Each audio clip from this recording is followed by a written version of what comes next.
Alrighty. I have something on my desk that I want to move because it's making this part of my desk look messy. And as you know, I am a paragon of not having a messy desk. Hey, how you guys doing today? Thanks for tuning in. I apologize for the late start time. We are missing something. Oh yeah, give me 1 second. I must take care of two things: lighting and sending a hyperlink to a friend who is probably sleeping, but if you're up, dot, dot, dot. There we go. I just sent a link to a dear friend. If they're available and up, they will join us. If they're not, that's cool too. I appreciate their friendship and willingness to be available to stream if they were awake. Oh yeah, we need to do the lighting. All right, I have a remote control somewhere here that will allow me to crank up the brightness on my lights. The key word is somewhere over the rainbow. In the meantime, let's get that YouTube chat up. Tonight we are streaming from OBS so that I can actually make the stuff pop up. Like I can click on the chat. What's up, Wade? Good to see you, man. It was nice seeing you last week on Loki's.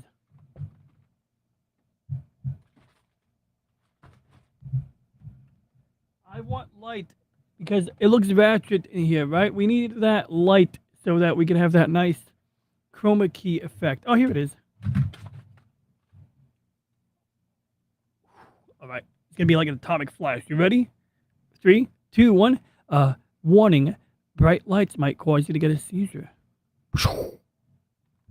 And what is this? Like, oh, okay, wait. I have a Ziploc bag here. We're going to just make that go away. I'll worry about the contents later. Yeah, it's amazing how, like, you could have, like, random stuff in the background and it'll blend into the chroma key. There we go. I got Mario Kart for Game Boy. That's what's up. I didn't even know they had it for Game Boy.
Shit, was I on mute? I think I was on mute. So I went to make a cough while on mute, but instead I unmuted my microphone. So you didn't hear, I don't even know if you heard anything I said, but let's just say, well, anyway, let me just take care of one thing. So Wade had a great question. He was like, oh, hey, let's see some turtles. Well, let's try it out. I don't know if we're going to be able to see the turtles, to be honest, but we're going to try.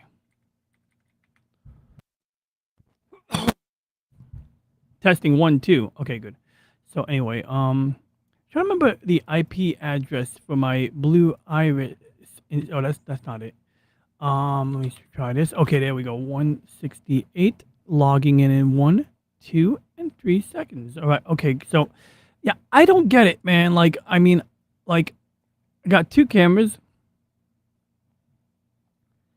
and I'm tempted to go downstairs right now and check on the turtle cam, right? But we're not gonna do that. But you can see, like, on the right side, tank cam is. Oh, really? Oh, is that how it's gonna be? There we go. That's better. Wait, is that better? No. There we go. All I saw. Well, read my lips.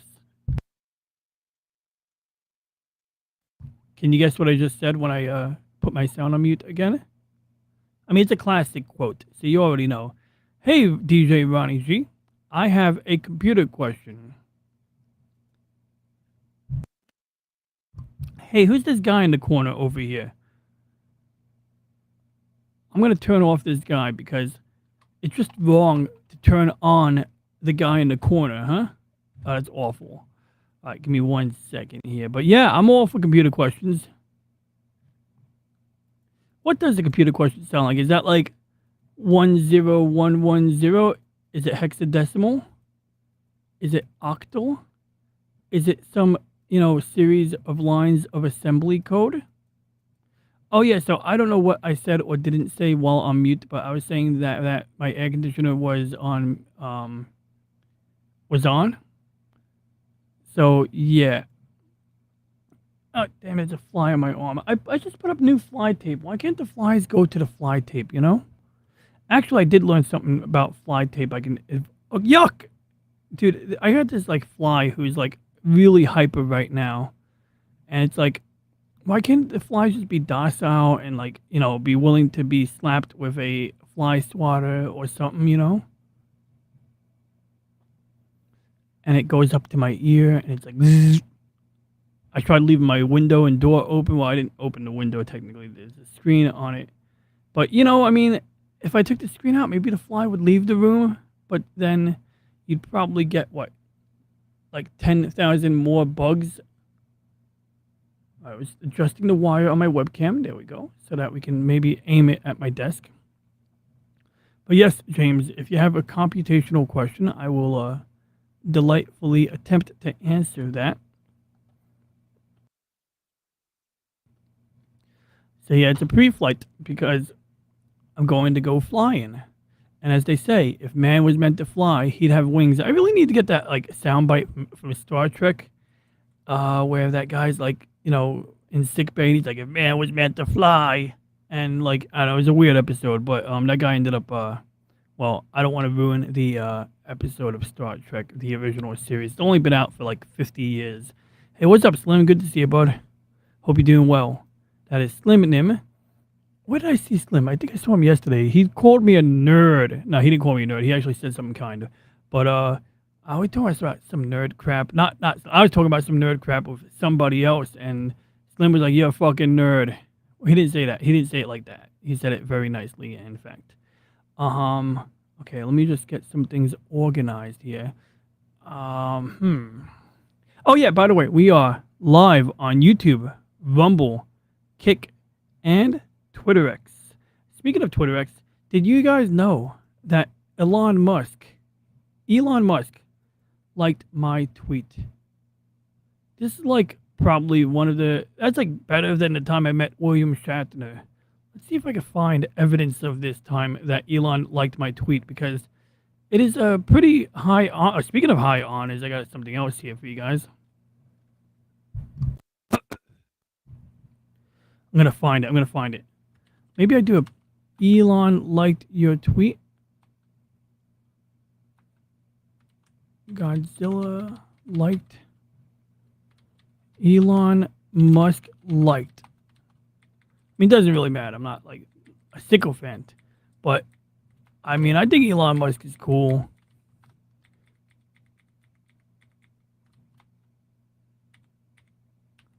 Ooh, that's a cool picture. I can't find it right now, but what happened was Elon Musk posted a picture of Mechazilla, and oh shoot, did you guys see the Falcon? Did you guys see the Falcon rocket like catch? Let me see. Rocket catch. This was epic, and this is not necessarily the subject of tonight's show. And oh yeah, and by the way, yes, Wade did ask about turtles, but I got sidetracked because I'm easily distracted. I distract myself. By the way, also, I'm gonna try not to make this a late show, even though I could be up all night because I don't have work tomorrow. I should definitely prioritize, packing my bags. If anyone has opinions on whether I should be packing one bag or like 2 bags, I'm all ears. So let's just take a look at this beautiful picture gallery here. You see that this person here took some photographs, and honestly, they're not that great, but they're cool. Honestly, I don't think they're good enough to have a watermark on them, but If he's happy with the pictures, I'm happy. And I'm not knocking it, so I'm going to give it a heart icon here. And this is actually really cool. This is like multiple exposures stacked on top of each other from the point of launch, right? Because you had, in fact, this is a very instructive image because you can see the booster on the bottom and you can see Starship on top. And so it would leave the launch pad here, right? And on its way up, it would do its thing. And then this is at like almost at max Q, I guess, which is when it goes supersonic. This would be the point where something ejects off. This is the part where the bottom half, because you got two halves. You got the booster. So you can just imagine this silver bit here is a large fuel tank. It's two fuel tanks, liquid oxygen and methane. So it's Methalox. Methane, in this case, is it methane or is it RP1? Well, it doesn't really matter right now, but... Okay, now it does matter, actually. Starship fuel. We got to check now. We got to know. Liquid methane, natural gas, and liquid oxygen. What about the booster? My screens are totally wrong right now. We need to fix that. You guys can't see it, but my screens are actually, my main screen is not in MPRT mode. So it's going to toggle that on, and this doesn't affect what you see, but it matters. All right, that's better. It's actually quite dim now, but that is supposed to be better when my lights are off. So once again, let's see if we can figure out. When stacked, a fully fueled Starship has a mass. Who cares? We care, but I don't want to bore you guys. Okay, so let's see. Composed of the general sections of the engines, the fuel tank, the oxygen tank, and the interstage. What fuel? Okay, I just want to know the answer if there's any RP1. No, I think they just did methane on this one. Okay, so the Falcon 9 has so does the Falcon Super Heavy have RP1? Okay. Yes, okay, I shouldn't read the AI answer. Let's read the answer from SpaceX. The Falcon Heavy's first stage incorporates 27 Merlin engines across 3 aluminum lithium alloy rocket cores containing liquid oxygen and rocket-grade kerosene. That's why they call it RP1. It's basically a highly refined kerosene. So basically, if I'm understanding correctly, the bottom stage is RP1, which is a highly refined form of kerosene, the same fuel they used on the base stage of the Saturn V rocket, and liquid oxygen, because you need oxygen to burn the kerosene, to burn the RP1 fuel. And so you mix them together in the engines, and this is how you get it. And then the top part is methane, because it's a bit more dense, I guess. I think that's the main reason. It's just like, actually, I don't know why, but you got methane and liquid oxygen on the top part. And so the top part is where you would eventually put the crew, where you would put your payload, where you would put whatever you're trying to launch into space is going to go in the top part of that rocket. Whereas the bottom is really just there to get it off the ground and to get it to a velocity that is... These flies are really brazen. Okay, I shouldn't even be bragging about having flies, but yeah, I got flies. But this was the crowning achievement right here. When they used Mechazilla, which is basically a somewhat standard launch tower with a little bit of an addition. It has 2 arms that can do this. And it caught the booster. And it's like, this is one of these things that many people who are pretty cool and reasonable were like, that's far-fetched. They had doubts it could get it done. And it did it. Now, a side note, you got so many engines here. So instead of doing like Saturn V, the moon rocket, bottom has like 5 of these humongous F1 engines. Just give you an idea, like you see the 5 engines right there, right? Now I'm going to show you a picture of the engineers next to their rocket engine, F1 engine, Saturn V. Okay, so there's one on the ground, but there's a classic photo somewhere of the original engineers standing next to their baby.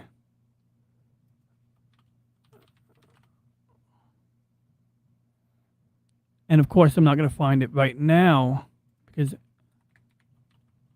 group photo.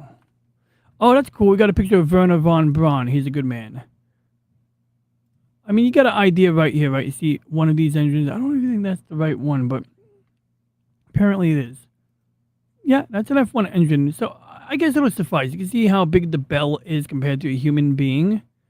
And you had 5 of these, and they got the Saturn V off the ground. Now, the problem is, or, not really, a problem with doing an engine of this size is that if you have any instability, the engine will tear itself apart. And that on its own isn't so bad, because for the moon program, they just had it set up where they would turn off. So if an engine was, giving out bad readings, it could turn off the engine, and any one engine could turn off, and the remaining engines could get them up to, orbit.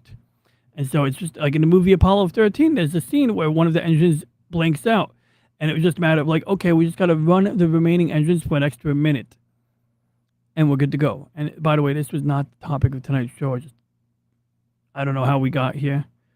But anyway, my point is, and we'll get back to the chat in a moment, is that on Elon's rocket, on SpaceX's Falcon Super Heavy, and bear in mind that, obviously I called it Elon's rocket. Of course, it's, he funded, he funded it. He's responsible, but, I definitely give credit to Glenn Shotwell. She's the female CEO, and it doesn't matter if she's female, but, since everyone likes to always make a big deal about that, let's give Glenn Shotwell some credit here. She's a professional, and she plays a major role in getting the company to this state. So anyway, the point I'm getting at is these engines are significantly smaller, but the cool thing is that if an engine was to malfunction in such a way that it was destructive, it wouldn't necessarily take the whole rocket with it, right? It wouldn't destroy the whole rocket. And so this is why why SpaceX decided to go with these smaller engines instead of going with like a smaller amount of large engines. And on some of the early test flights, they had multiple engines blink out, and it still managed to get the job done, So it's like you got a bit of redundancy, sort of like in the movie Apollo 13, but you have even more redundancy. So anyway, getting back on topic here. So I want to get the video. I want to show you guys the video of the thing doing the cool thing, because it was cool. This was cool, and then we'll get back to the chat, I promise. This was just glorious. Okay, this was like almost as cool as, like, somewhere in Twitter there's a thread showing multiples of these doing their thing. Oh, and I can turn on the sound tonight. Give me 1 second. And if I had a guest on, I would not mind. In fact, I'm going to check my messages. But I did send a link out. Oh, I got to check LIVESTREAM Studio. There might be a guest backstage right now. Probably not, but if there's a guest backstage, I'll let you know. I'm going to check as soon as I plug these headphones in, because I don't want to have feedback on my speakers. There we go. We got stereo sound. Oh, and I got a shipping haul to show you guys today. All right. So, I apologize. Let's get to the chat real quick. What did I miss? All right. You guys speak too much, so I'm not reading it all. No, I'm just kidding. I love you guys, and I appreciate your viewership. And I want to, thank Wade for being the second person here. Actually, he's the first one in the chat, technically, but I thought I saw James here first. Cheers always. Although I'll say cheers after the show there, Wade. Slim. I saw a super micro workstation. Why am I doing it? Let me be. I'm sorry. This is the professional thing to do, right? We got to have the chat on a big screen. Super micro. I was always going to shop super micro. I ended up with going with a DL380. Not that this is relevant to your question necessarily, but I'll just show you a picture because I love server prawn. I don't really love it. It's just, nice to have. It's a good server. In fact, this server might be the thing that saves my data, because apparently I have hard drives in my computer, and this very computer that have this utility that's telling me that my hard drives have between like 5 and 8 days left in them. And like, I'm hoping it's wrong, but if the drives conk out, I better do a freaking backup. So I started uploading data to my server. So I have one of these bad boys here. Not this one. I have this one. So these use 3.5-inch SAS and SATA drives, depending on what you can afford.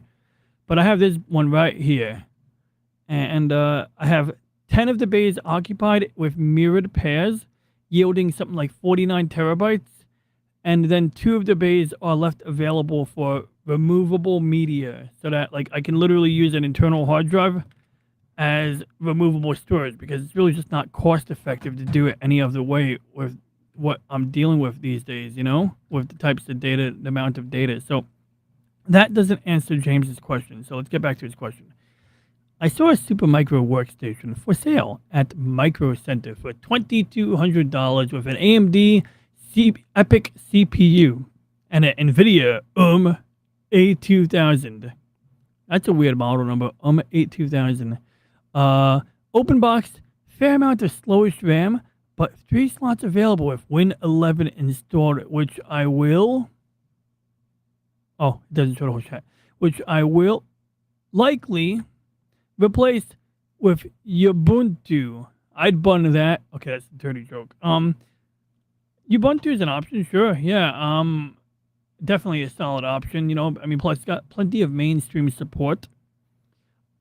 And you know, I think my friend is using, a good friend of mine, I think he's using, I wish he was in the chat right now. Where are you at, buddy? No, the friend, not the one in the Twitter X. In fact, let me ask, I'm going to text a friend right now. I'm going to ask him, do you use, I need to ask for my show. I'm literally going to tell him, for my show, do you use Ubuntu on your servers or something else? So me and my dear buddy here, he comes in the chat sometimes. He comes up as a dude named William. And, well, his name is William. He doesn't come up as a dude named William. That's his name. But, you know, he's one of the reasons I use Linux Mint on my laptop. Because he showed me that you can use Linux Mint on your laptop and not go crazy, right? And I didn't want to use Ubuntu. I don't want to be like all mainstreamy. But I think he literally uses Ubuntu. Oh, no. He doesn't. I remember now. Why don't... Wait, I'm an idiot. Wait a second. Wait a second. I know the answer. I know the answer to this. Wait. Okay, so, yeah, he uses Proxmox on his server. Now I remember. And we use Proxmox because it's a virtualization environment. And just to give you guys an idea of what we do with Proxmox, I don't know if this is an OPSEC issue for me to show you how I do this. So we're going to log in as root, even though it's probably a bad idea. But... this is Proxmox, and it's running on the server I just showed you. And I can, like, run containers. So, for example, here's the MB container. So, what does MB do? Well, MB is this. And basically, I put movies in a folder, and you can even see I can upload it to Samba or to SFTP if I so desire. And then I can access the movies right over here, and I can stream, you know, episodes of Stargate or Star Trek. And this is cool because when I play something, I can lower the bit rate, and the server has a GPU dedicated to assisting this application in transcoding, basically re-encoding video in real time, so that if I'm on a crappy internet connection, I can still stream anything I want, even if it's not on Netflix or even, you know, like it's my personal stuff. But getting back on topic, oh, actually, we're not on topic at all. Zone Mine is sort of like a surveillance camera thing, but it's kind of crappy. I mean, it's not crappy. I just don't like it as much as the paid solution I use. I have a virtual machine in here that I use for video encoding, which really I shouldn't even be running this right now. This thing should be shut off right now. This thing doesn't need to be running.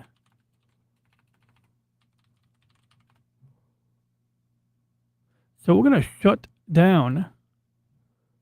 We're going to shut down multi-sys because we're not using it right now. I'm 80% sure I'm not using it right now. I should say I'm definitely not using it. And I definitely used the wrong command.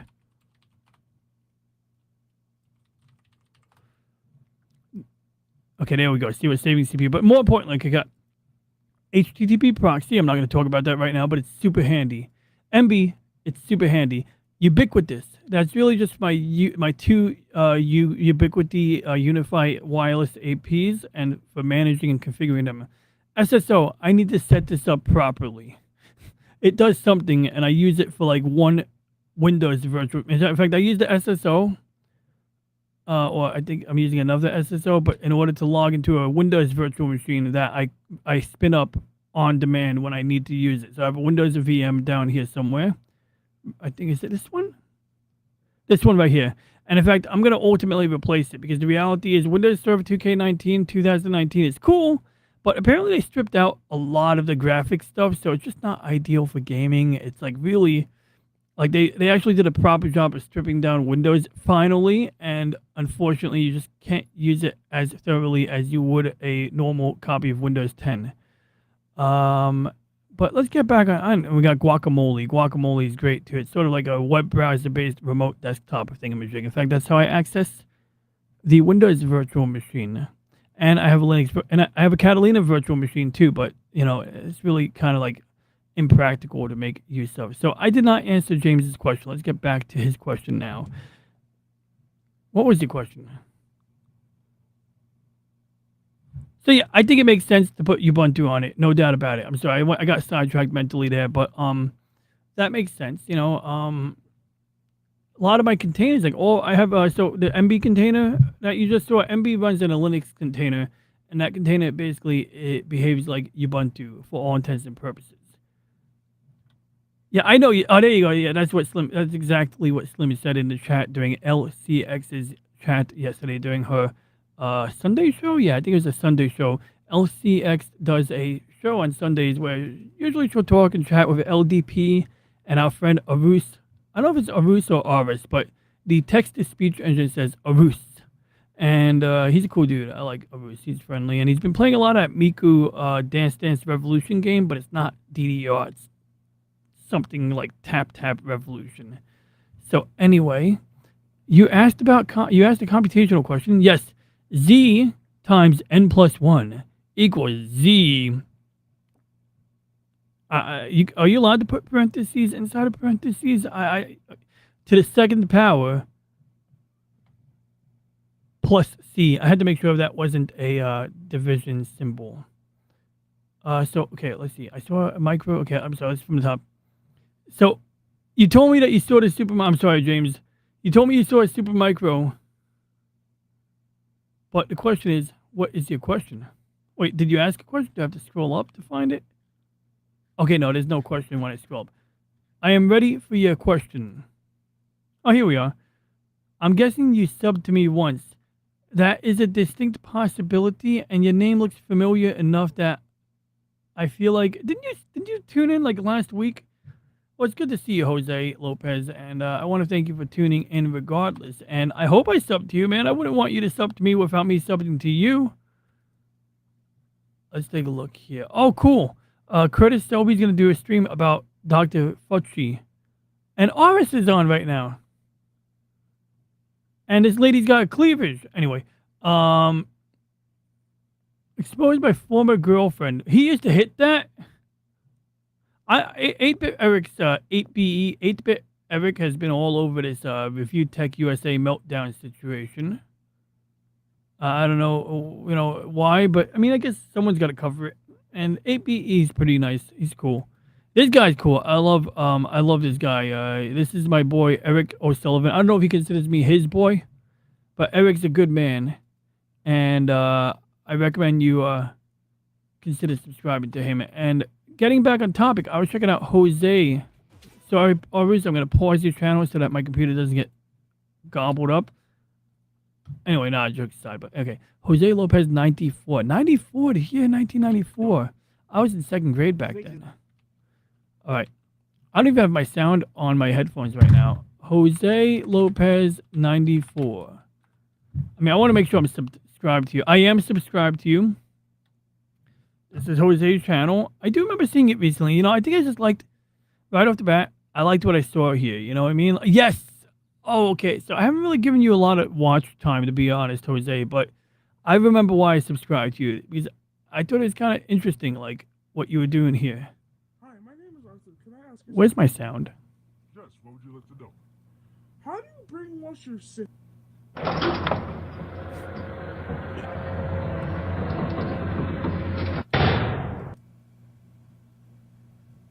Like, it's like random, and I appreciate random Okay, I'm going to be goosing up the volume by a great margin, so things might get real loud here. So let's try that again. Yo, is that a space shuttle landing? I'm sorry. After at 3,000. Hey. Hold on. I see the speed brake moving now.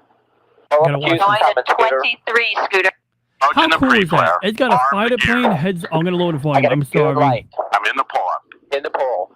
Max speed 317, Scooter. They got like a little heads-up display, like a fighter plane. The first time I seen this was like 12 years old. I was like, "That's a fighter plane heads-up display." You're down. On time. And remember, there's no Driving engine it power. down. This thing is gliding right now. It's a flying brick. Intercepting the ball bar. Here's down. And you got computer control moving the flaps to looking keep it good. flying straight. Good ball bar. Starting to 50, flare. 250. 250, 30, 230. 230 kilometers an hour. Miles an hour? Miles, I think. I think they're using 20, speed. 220. Right there. 10, Okay. 210. I agree. I don't know what the numbers mean anymore. You're down.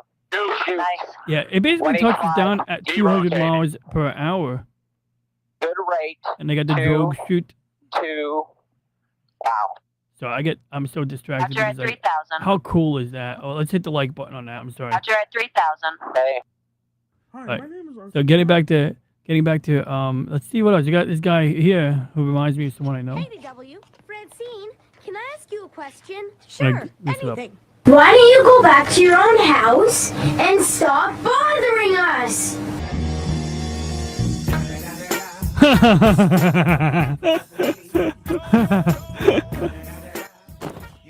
I get the like. See, that's why I subscribe. This is literally why This is spinach. I'd never seen this video before. This is spinach. And I hate It's wild. Arthur, watch out! What? You almost stepped on that pencil. You could have tripped and died. I saved your life. Thanks. Pause. If you're enjoying this video, like and subscribe to see more videos like this. And I did. And I did yeah, please subscribe, and you guys can Okay, too. back to the video. All right, we're gonna get out of here in a second. I'm hooked all of a sudden.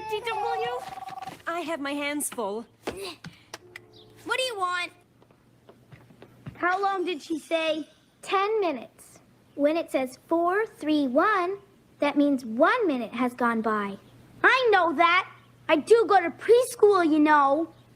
I'm here to tell you right now, we don't care. Let me tell you. We don't care. Boy, look All at right, this. I'm gonna get out of here.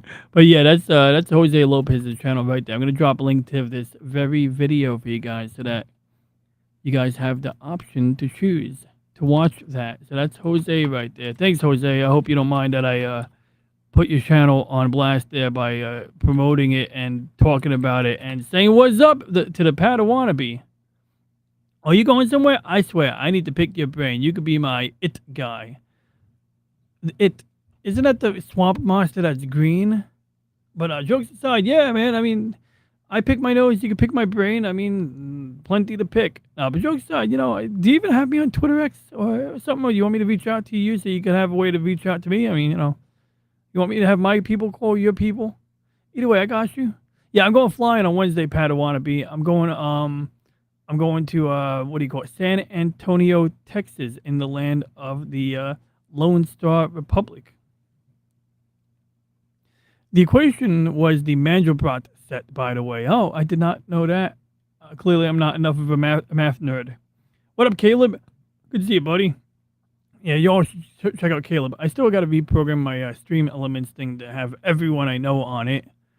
One of these days, I just scroll through the chat log and be like, who's here? You know what I mean? And then just like add everyone I like to the thing, and then add all four of Wade's YouTube channels to the thing as well. Yeah, he's got like 4 channels. He's got one that has a crap ton of people on it, and he's got like 2 that have like 40 people. Well, I don't actually remember the numbers. I'm making up numbers now. Are you all subscribed to Nello? Yeah, well, what the hell was that? I click on a link. I never heard of this guy, but I'm sure he's cool. I mean, if you like him, he must be cool, right? Like Joe's Atmosphere, he's all right. I tune into him sometimes, and he's on with this other guy who's roughly his age, and he seemed all right. Forgot who the other guy was, but he's all right. I'll have my pips call yo hoes. So this is wild here. This is a little bit random here. This has nothing to do with anything because I forgot what we were doing just now. But I got something to show you guys. One of the cameras I'm going to bring with me to Texas. So this one's a little broken. So I dropped this camera like a couple of times too many. So whenever I turn it on, the gimbal does this. But if you finagle it, you can get it to behave. So what you do is when it's turning on, you like literally just manhandle it. You go and you just kind of manually help it calibrate itself. And if it don't work, you turn it off, you turn it on, and you just kind of put your finger in the way. And sometimes it don't work.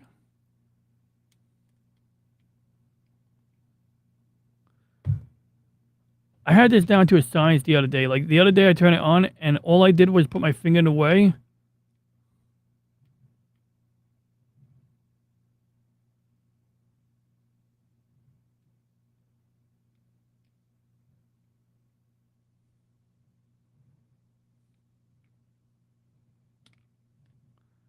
We're going to figure this out. So, and I'll explain why I'm doing what I'm doing to this right now.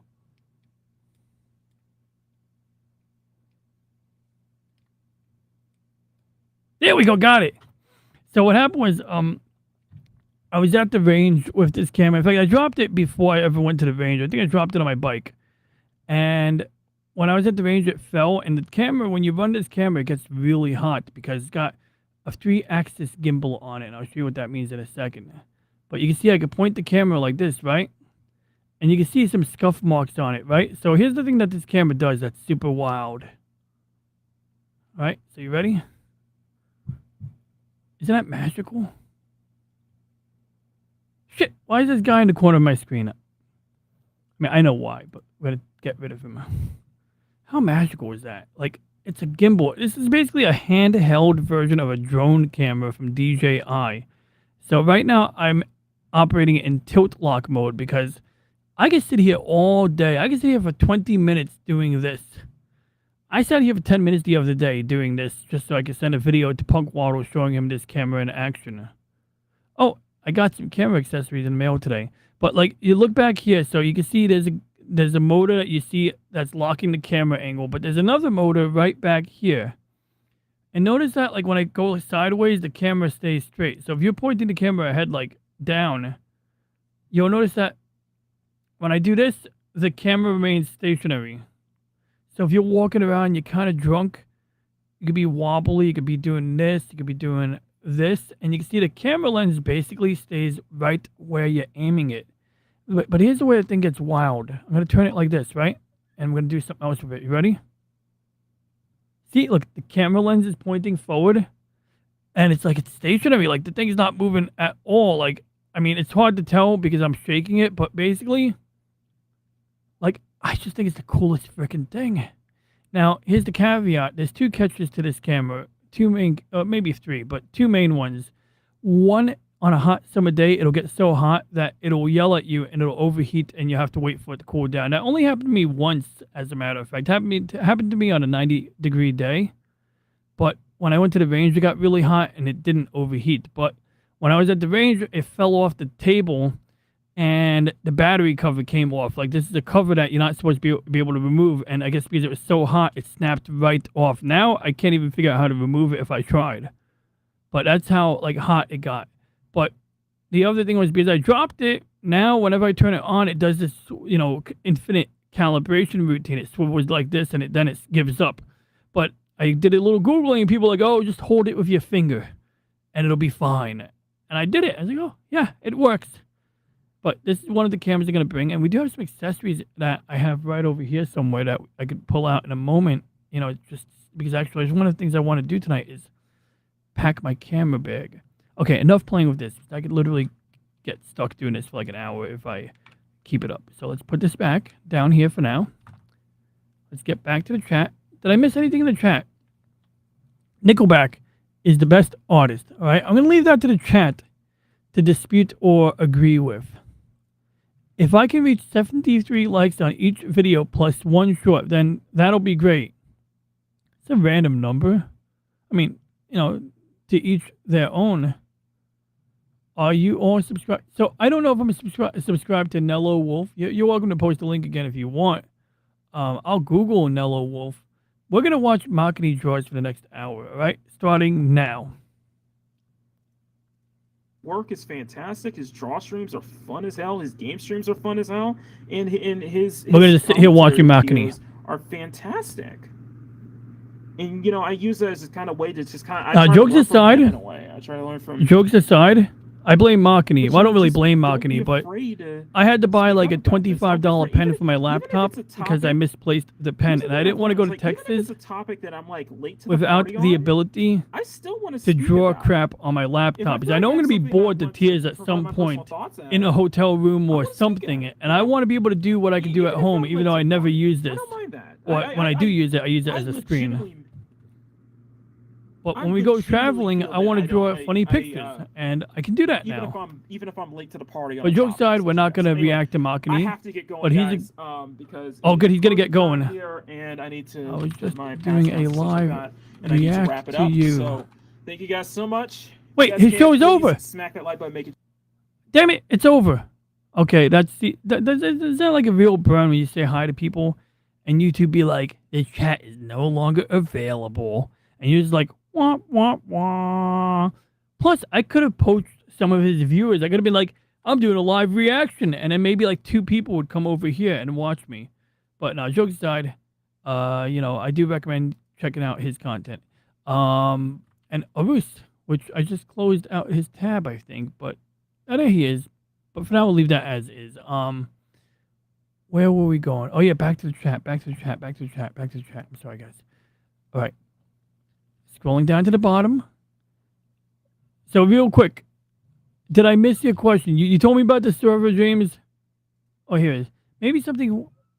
Wendell from Level 1 Text idea and dedicate 1 core to Pi hole for Pi. Oh, I see. Okay, that was the question. I want to download and play War Thunder. Micro Center. Oh, let's take a look at the pictures. Damn it, it won't let me click the link. Oh shit, I blocked the chat. Oh no, never mind. I thought I clicked block. I clicked reply. I literally just clicked over here and I had an outburst because I thought I clicked block. Isn't this weird about Restream? You can't actually click the links, I don't think. Like, I have to go and open up the YouTube chat to do that. Which I will do exactly that. So we're going to do studio.youtube.com. I'm going to go to content, live, and we're going to click on the stream. And we're going to click on this button here that I wish I clicked on earlier. And then we're going to click on the link that James sent because I am quite curious what we have on microcenter.com. That's what she said. Damn it. You sent me a link that isn't a link, I think. I think that's what happened because when I clicked on the link, this is what I got. Is there a part? Yeah, look, it literally says microcenter.com store/add product. So, yeah, definitely get me a product link. Whatever you sent me is a link that is not the link. Yeah. Or send me a link to Zelda. She's hot. That's true. You are something Malkini. I seen in the chat before. You can get rid of the double mirror effect. What double mirror? Why does that drive people crazy? What's wrong with the double mirror effect? There's nothing wrong with it. It's just an infinite camera in a camera. It's like being a picture-in-picture. Hell, I kind of want to do more with it. Like, I want to exploit it. I want to do shit. I want to be like, see? How trippy is that? Okay, now, in all seriousness, though, I can empathize a little bit. And I also do appreciate your feedback. Madison Heights store. Usually Heights is a bad neighborhood. No, I'm kidding. It's really not. But unless it's Washington Heights. Oh my God, a skunk must have sprayed outside. My room smells so unbelievable. Oh yeah, is that interesting when that happens? The science of that. But yeah, no, I mean, I don't know if there's something you want. Let me see. Did you put the name of the model number in there or something? I would be interested in no, I mean, look, the specs seem good. AMD Epic is good. I just don't know what model CPU it is. It's expensive, so like I don't know if it's overkill or if it meets your needs or if it's future proof, right? I guess you could argue it's future proof, right? But that's my main concern is that if you like the double mirror effect, what's the wildest thing we've done with the mirror effect on here? We've done some wild stuff on here on occasion. Hey, my camera pointed. How did my camera get here?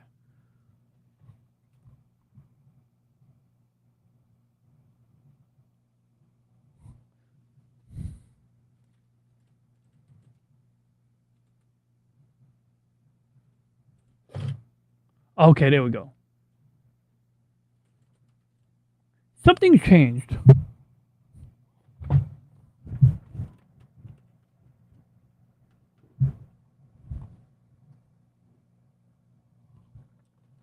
Oh, okay. Never mind. I'm sorry. Okay, so I had to. Oh, there we go. Epic WX 5995. Dance Revolution 4. That's how they right. The dance. That's what that means. Okay, Epic with a Y, because that's how AMD does it. WX 5995. And what I'll sometimes do is when I'm shopping for a central processing unit, I'll do this thing where I'll just kind of Google random crap. So what's the first thing I want to Google? I guess like when I do it, and I'm not saying this is the right way. I'm not saying you should compare your stuff to crap that your friends have. But what I like to do is when I'm buying something or I'm thinking about buying something or if I need to just put something in perspective, I like to just compare it to I like to just compare it to some kind of baseline that I'm familiar with. So we have this AMD Epic, right? Versus Intel Xeon, blah blah blah blah, right? And so like there's multiple benchmark sites. And like for example, like right here, the Epic has 4 versus my 6 cores. Does that mean anything? No, of course not. You know, literally, in fact, do I have 6 cores? I think I have more. I have 8 cores with hyper-threading, 16 threads per CPU, 32 threads across all of both sockets. I have a dual socket. So okay, so I don't know why mine's showing up as this. I'm gonna guess that this was the closest match. Let's see, that's a 267W, and that's a 2687W. Yeah, I don't know why it gave me. I think it's maybe the E5 and the E3 or whatever is different, but let's try another one here. Oh, that's true. Okay, so it says E5 model number V2. That is actually different than a V4 or whatever the heck. So let's see. Okay, there's a fly on my microphone.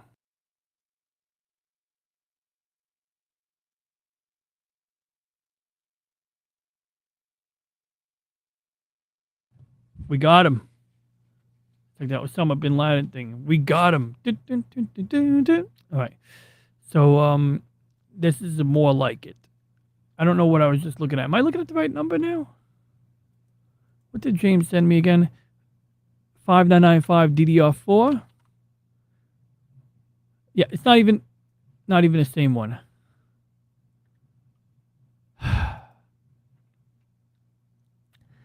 Now, on the other hand, there comes a point where it's pointless to try to Google comparisons between models that are just not comparable. So I might be, engaging in that sort of fallacy right now. So just to be clear.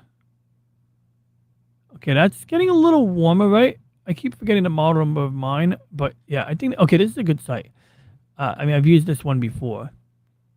I don't know if I trust the numbers here. Okay, actually, this makes sense. Damn it. Question, is the Epic and Threadripper the same? I think not, right? They're literally not the same thing. So what, are these the same model number?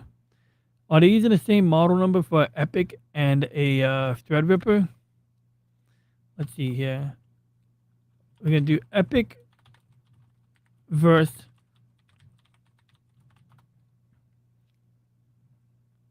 oh my god, apparently it's not a number. Okay, now I feel like I have dyslexia. Okay, let's just go and get the specs on the one CPU. Let's start there.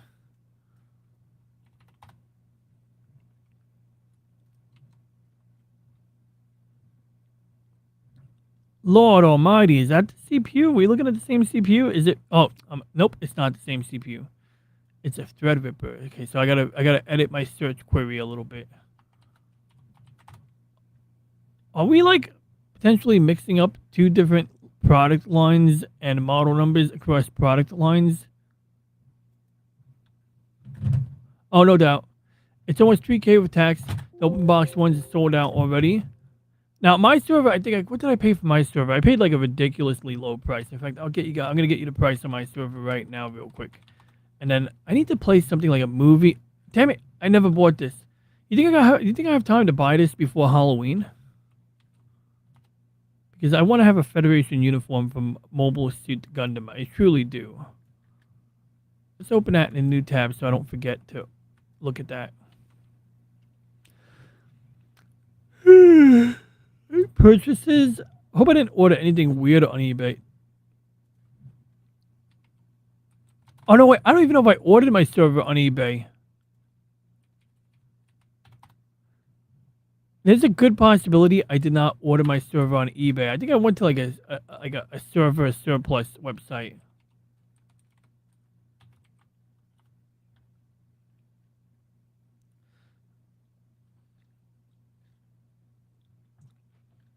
I went to some like really like generic site, sort of like one of these, and I don't remember which one I went to, but I went to like a site like this.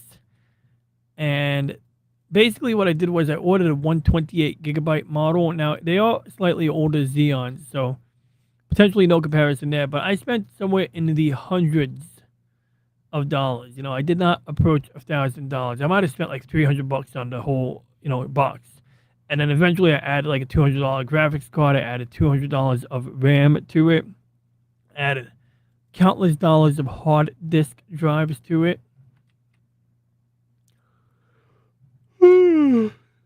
Pardon me, guys. All right, let's see what the chat says. Yeah, so let's see. NVIDIA A100. I don't even know. Power Spec W100. All right, let's see here.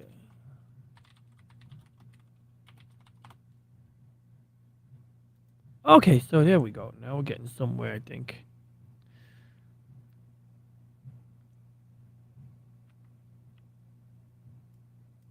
Oh, it is a Threadripper. Okay, it's not an Epic. Okay, so that helps. So that's important. Now, am I doing a search query where I compare my CPU to that CPU is really not a realistic comparison, but we're going to do it anyway now that we know what we're comparing. So we're going to do Threadripper versus my CPU, and I don't even know if I have an E2, E5, V4. But we'll just open up a couple of tabs and then...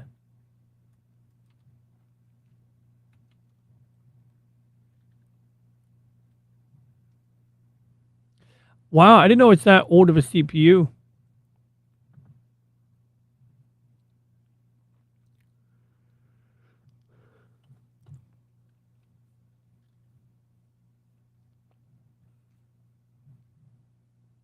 And let's double check what I have. Do I have a V2? Do I have a V1? Does it say? Is there a way to find out in greater detail?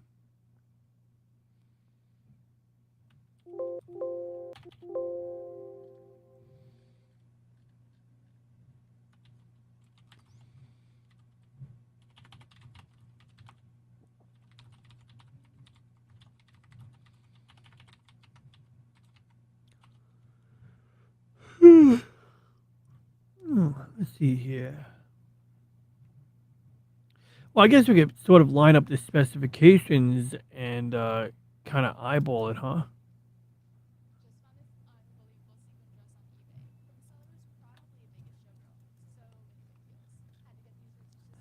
So my CPUs are 3.1 gigahertz. This is saying 3.4 gigahertz, so I feel like I'm looking at a different version. So here's what we're going to do. I'm going to try to adjust my search a little bit.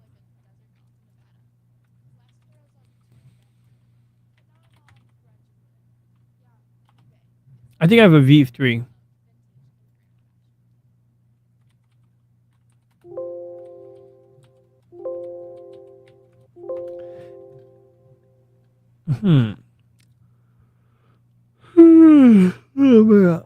I did not sleep last night. Well, as expected. That's actually par for the course.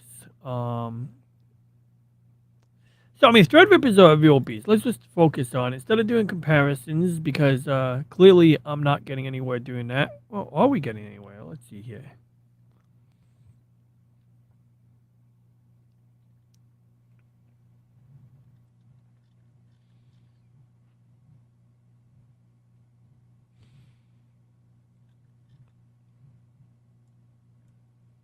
Okay, we'll just pretend that these are comparable. No, they're not comparable because it's not the same CPU I have. But 16 cores, if I'm reading correctly. I need to use the bathroom real quick. I'll be right back. In the meantime, I'm going to put my assistant on.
Okay, thank you all for your patience. Now, let me just get back on topic. Well, let's first catch up with the chat, see if I'm even delivering here what the chat is looking for. Hey, what's up? What's up, Amber? We are all over the place. I put Poffy on as my substitute. I put my girl Poffy on and Squirtle to sort of just be there while I yawn and go to the bathroom. When the deep calls deep. Hello, deep. I'm guessing that's how that sounds. Oh yeah, we took pictures of the comet last night and the night before, by the way. Say hi to the turtles. I will. I'll give them a kiss on the shell before I leave on the airplane. I'll give them a kiss on the shell, and then I'll get salmonella and get sick while I'm in Texas. Now, jokes aside, though, I also need to kiss them goodbye anyway, right? Because they're my turtles.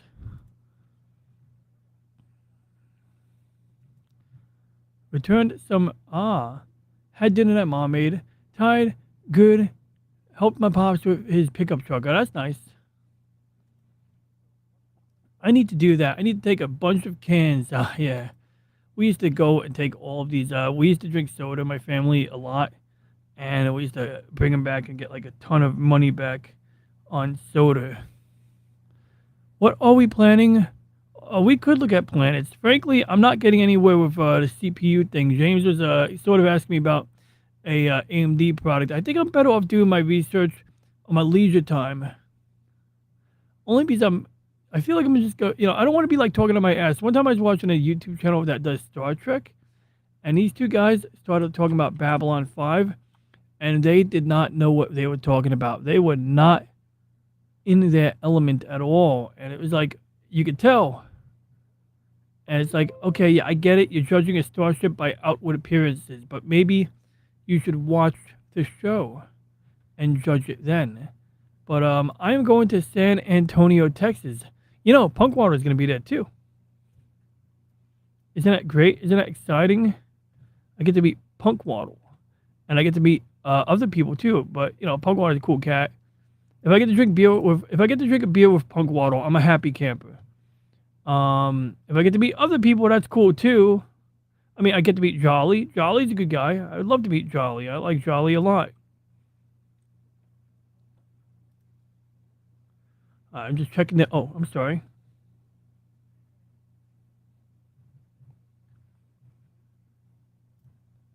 You asked this last week? What's your obsession with purple planets? Have you tried having sea moss? No, I'm kidding. Did you know I learned about sea moss like literally this morning, and it's purple. Although apparently a coworker was taking sea moss for a medical condition, he started getting a bloody nose. So I don't know what the hell you do with sea moss, but I don't know if sea moss is the thing to take, but it is purple. It does look very pretty. But yeah, to answer your question, is there a purple planet? Were you here last week when we looked at the purple planet, Amber? I mean, we can look at the purple planet right now. It's not going to be on this screen, but I'll open up an application where we could look at the purple planet. I'm not plugging my gamepad in right now, however. Well, you know, I am plugging my gamepad in right now. Now, there is a possibility that when I plug in this gamepad, it'll cause my microphone to go out for like 5 seconds because I have this interesting USB power issue that I'm not planning on addressing until I get back from my vacation because it just didn't seem like a top priority to buy a new USB hub while I'm getting ready for vacation. What are we doing? Are we looking at planets? We're looking at Captain Planet.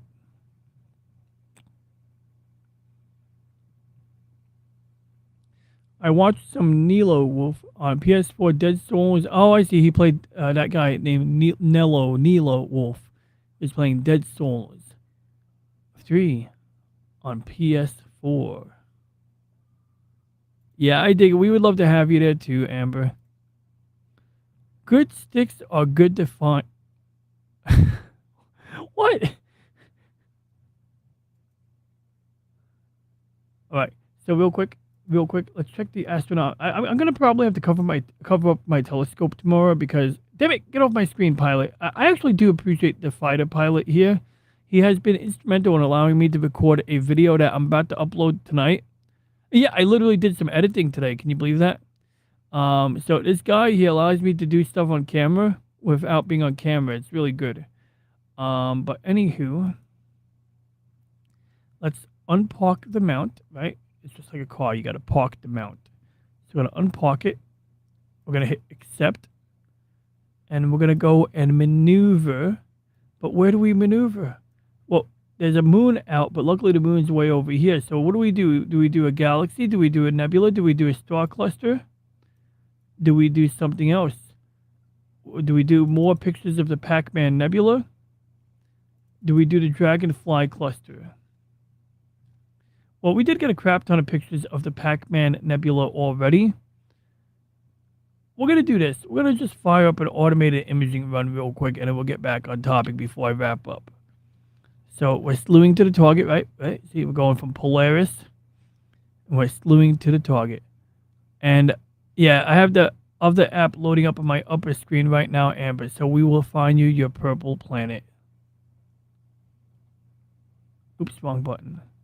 Inside Jupiter. No, it's a planet like Jupiter, but like Saturn. Slim. It's like a planet like Jupiter and Saturn that is purple. So yeah, we got you.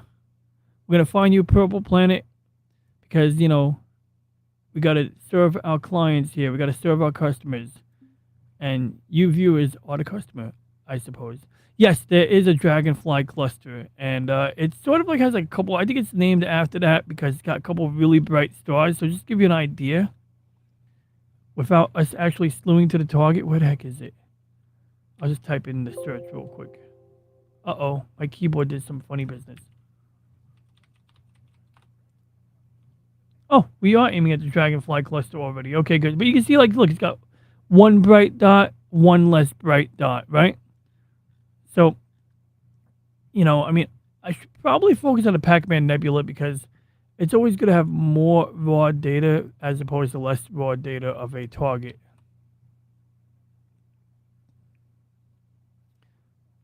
I mean, honestly, dang nabbit, I don't know what to do now. I'm having indecisiveness.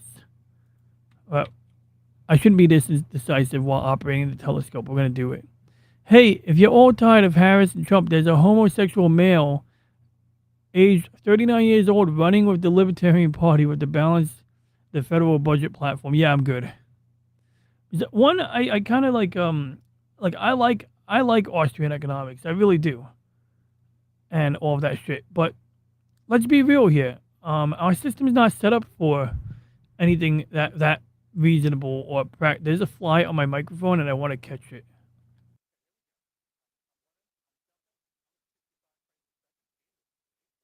Too late. I was about to go slam the microphone. I put it on. Wait, it's on my keyboard.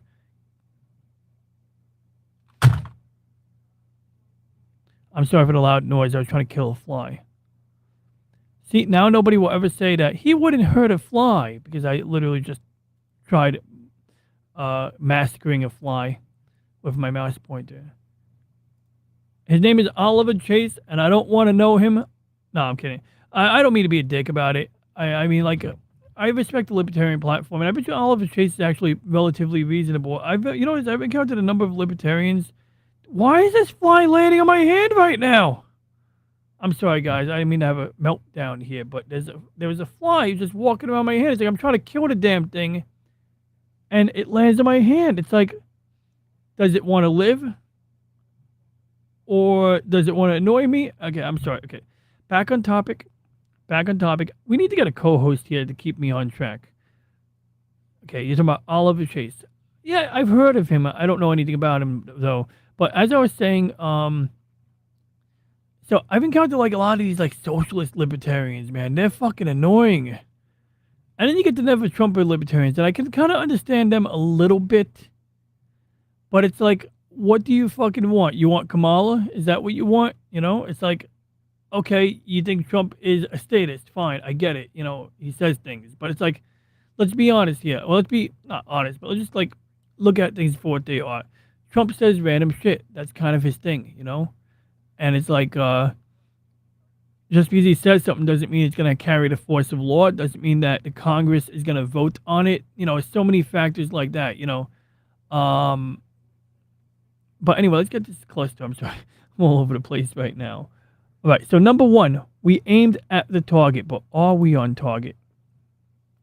Well, we need to check one thing. Where's the telescope? Good. It's on the eastern side of the pier, so the back of the camera is not going to bump into the tripod.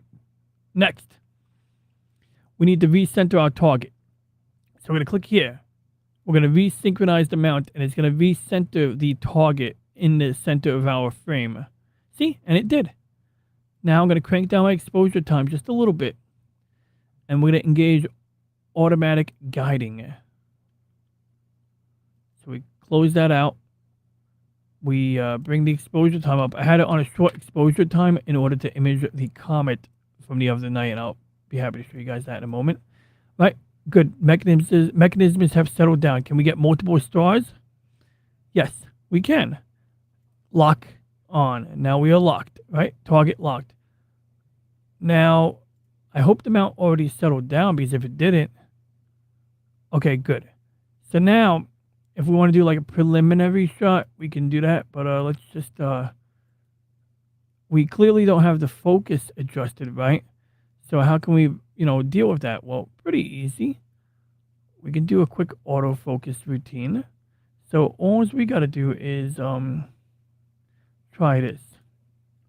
And while that's happening, I'm going to open up deep sky annotation so that we can label. Uh-oh, there's a cloud flying overhead. I can hear the sound. Uh-oh, what the hell is happening here?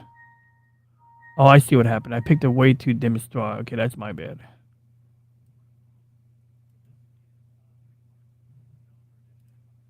Okay, there we go. That should be better now. Okay, what the? It's beeping at me again. All right, let's try to find a better guide star, because that one's not it.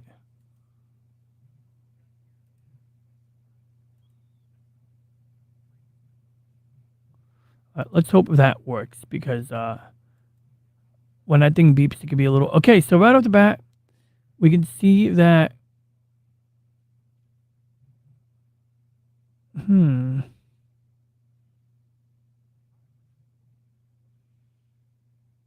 trying to think here. That's not the right name.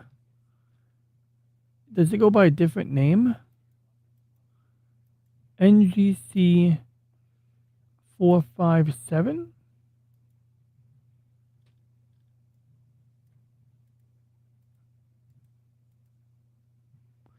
NGC 457. So there it is. Okay, so we're going to select NGC 457, but we're also going to name it.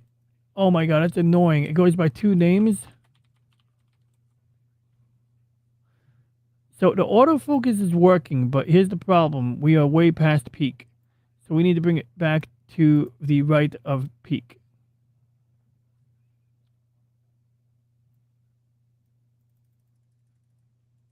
So we're going to crank it back.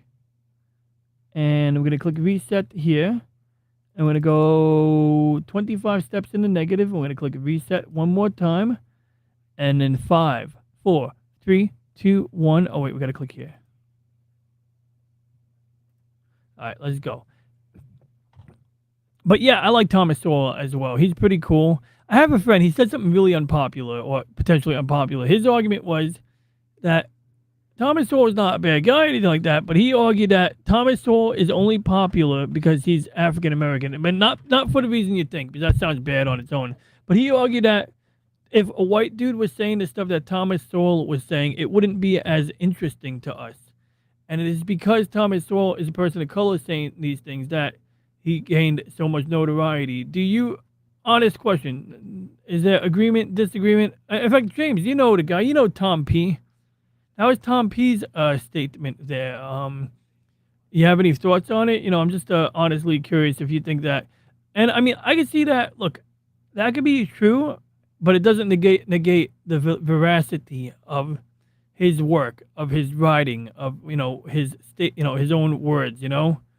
But it is. I like a good bad take like that. Because a bad take can be so unpopular that you have to have a little bit of balls, at least a little balls, if not large balls, to to express that hot take.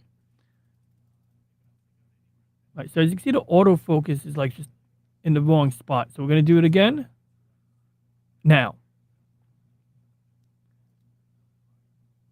you gotta realize that he worked with WWE for years. Talking crap was a huge part of the soap opera for the people. Hyperbolic announcing is the thing regarding Trump. Yeah, I have no issue with Trump at all. I mean, the only issue I had with Trump was, in particular, I seen him as a liability because, during the COVID times, I was forced to get a vaccine that they eventually stopped forcing people to get. And I did not appreciate that shit.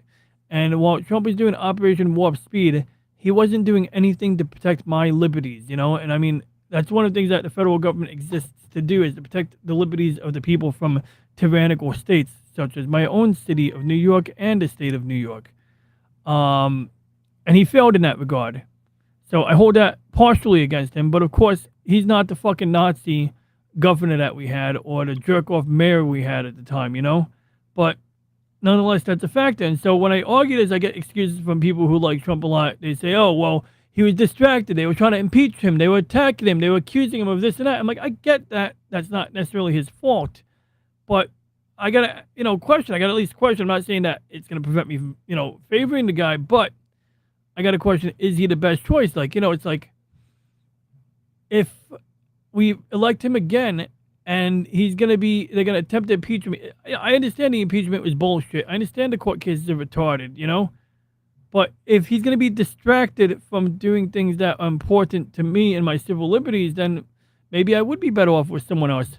Conversely, should my voting choices be affected because a bunch of jerks want to, make the guy's life miserable? It's like, should I be voting? What does that mean? I would be capitulating if I voted for a candidate I liked less than him because of my concern that he's a liability to my liberty or something like that, So there's a double-edged sword. Like, you can't, capitulate to people who are, instigating shit. You can't give them what they want necessarily, right? And you also got to be aware of that concept of siphoning off votes, which is funny because I used to be the guy, I still kind of am, like, when it comes to the libertarian candidate, years ago we had what, Mitt Romney and Obama. And to me, it was like hands down, give it to fucking Ron Paul. I don't care if he wins. I hope he wins, but it's like, you know, at the end of the day, I don't care if Obama wins because I took votes away from Mitt Romney. Because as far as I was concerned, Mitt Romney was Obama. It was the same fucking thing. And there was just no sense in wasting my vote on Romney. I was better off either not voting or giving a vote to someone who's going to lose and siphon away votes, because ultimately my goal was to give a vote of no confidence in the primary option. So I was okay with this, but that was my mindset at the time. Whereas, like, you know, in the past, like, couple months, people were getting upset because Trump said something about abortion. And it's like, he didn't, you know, he can say anything he wants about abortion. It doesn't necessarily carry the force of law. Two, kicking it back to the states is probably one of the more reasonable things you can do, because then at least it's handled on a state level. That makes a little more sense in terms of our system, the way it was established. And ultimately, it's like, okay, you don't like that Trump said he's okay with 12-week abortions. I get it. Okay, killing babies is bad. Cool, you know, but it's like, what? If you don't like 12-week abortions, what, you want to get Kamala instead? You want Kamala to do it on the 10th month? Because that's, I mean, I'm exaggerating a little bit, but not by much. So at the end of the day, there's a term used called purity tests. And essentially, it's when you're letting the, it's sort of like related to the term, don't let the perfect be the enemy of the good. So, like, you know, you have someone who might say or do agreeable things 7 out of 10 times, but there's like 3 points where it's like, you know, it's like he's gay and he's in favor of abortion after 4 weeks, and some of the talking point that you find reprehensible, although, you know, any one of those aren't necessarily reprehensible. I'm just giving examples here. And people will discount everything that person says because of those 3 items. And so that's, in my opinion at least, what I see as a purity test. So I'm trying not to be subject to that crap, you know what I mean? I'm trying not to, like, let purity tests make me get all passionate about something that gets us nowhere anyway. At the end of the day, I'm in New York State, so my vote in the Electoral College probably doesn't count, but I do believe that it's still worth voting because, I mean, I believe in the Electoral College. I have no problem with it. I think you need something to counter the tyranny of the majority in the coastal cities. I mean, you got the farmers who are growing the food, and I think the coastal city people, if it was up to them, they would tax and rob the farmers and make their jobs miserable. Although now I'm going down a rabbit hole and I don't have any receipts to back it up. So I'm going to cease and desist at this point because I think now I'm starting to go and speak out of my rectum. Reading the chat. Hey, if you're all tired. Oh, yeah, I read that. Thank you, Amber. You're sweet. I hope I went off the rails just now. Let's get back on topic. Let's get back on topic here.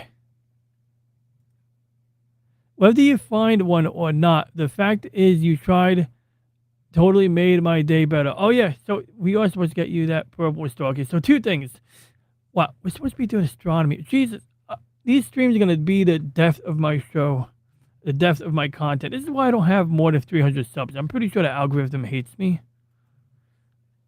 Remember, you can buy a star from the National Star Registry. Oh, God, dude, do you know how that works?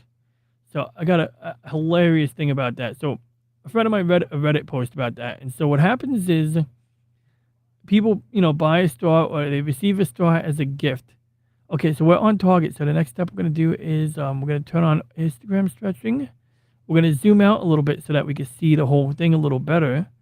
We're going to close the autofocus. We're going to open up Deep Sky Sequence Planner. Image sensors already being cooled down to negative 10 degrees Celsius. We're going to ensure automatic autofocus is enabled. Yes, that's a redundant term. Camera settings are set to their appropriate defaults. This option I feel like is kind of redundant, but we're going to disable it for now.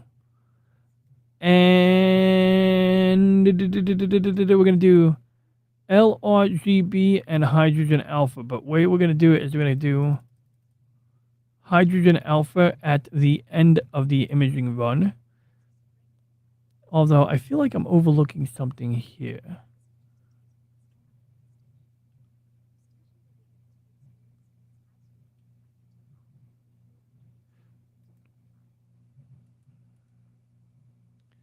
hydrogen alpha. And so what we're doing, so these are 1 exposures each. So what happened was when I was taking pictures of the comet the other day, I set the camera to take 1 picture in red, green, and blue respectively in a loop over and over again. And I did that because it just made sense at the time. So anyway, we're gonna do a maybe a 2-minute exposure or longer, maybe like 188-second exposure. So 3 minutes for the hydrogen filter. And this is the cool thing, yo. I'm so happy this works. So all I do is that, and now I can go to bed, and it would take pictures automatically. Now it won't switch to a new target automatically, but it's like it'll do the autofocus. I'm just so happy that part works. But anyway, let's get Amber her planet. All right. So the Natural Star Registry. So people would receive a star as a gift, right, Slim? Oh boy, the auto guiding is freaking out. All right, we got to take a look at something here. I think we have some cloud cover coming through or some crap. I'm just going to crank down the gain setting a bit. All right, there we go. Oh, come on. It's like, it's not fair. Look. I don't know why it's giving me such a hard time. I actually do know why, but... Alright, good. We're going to lock onto that star. Good thing I heard the beeping noises when I did. Okay, so getting back up here. So, they call up an observatory and say, hey, someone gifted me a star. Here's the designation on the catalog. So the observatory is like, oh, okay, we'll see if we can find it for you. And it ends up becoming a bit of a nuisance because when they find it, Epsilon Eridani. So it's going to be Eps Eridani. It's within a thing about 20 light years of Earth. To give you the exact distance, it's going to be 10 light years away. So if we do like the light years map and we zoom out and we go to about 10 light years. So you got 5 light years Alpha Centauri Proxima. Then you got about 6 light years. You got Barnard Star. Then you got a few of these other stars. You got Wolf 359 from Star Trek. By the way, the perspective on this is all like crazy. When you're looking at this thing, like if you're looking at it from the wrong angle, it'll make you think it's in fact, it is upside down. Is it upside down? I feel like it's upside down. Oh, my gamepad doesn't work. Oh, I know why. That's my mistake. But yeah, Wolf 359 is where they made the last stand in Star Trek The Next Generation when the Borg attacked. You got Tau Ceti, but we're looking for a particular star. So I said it was 10 light years out. So we should be seeing it already. Where is it? I don't see it. I want to show the star where Amber's purple planet is before we show... Oh, there it is. That's Epsilon Indi, Epsilon Eridani. So you can see... Wow, I swear, this makes me so... Oh no, my mouse pointed, blinked out. Okay.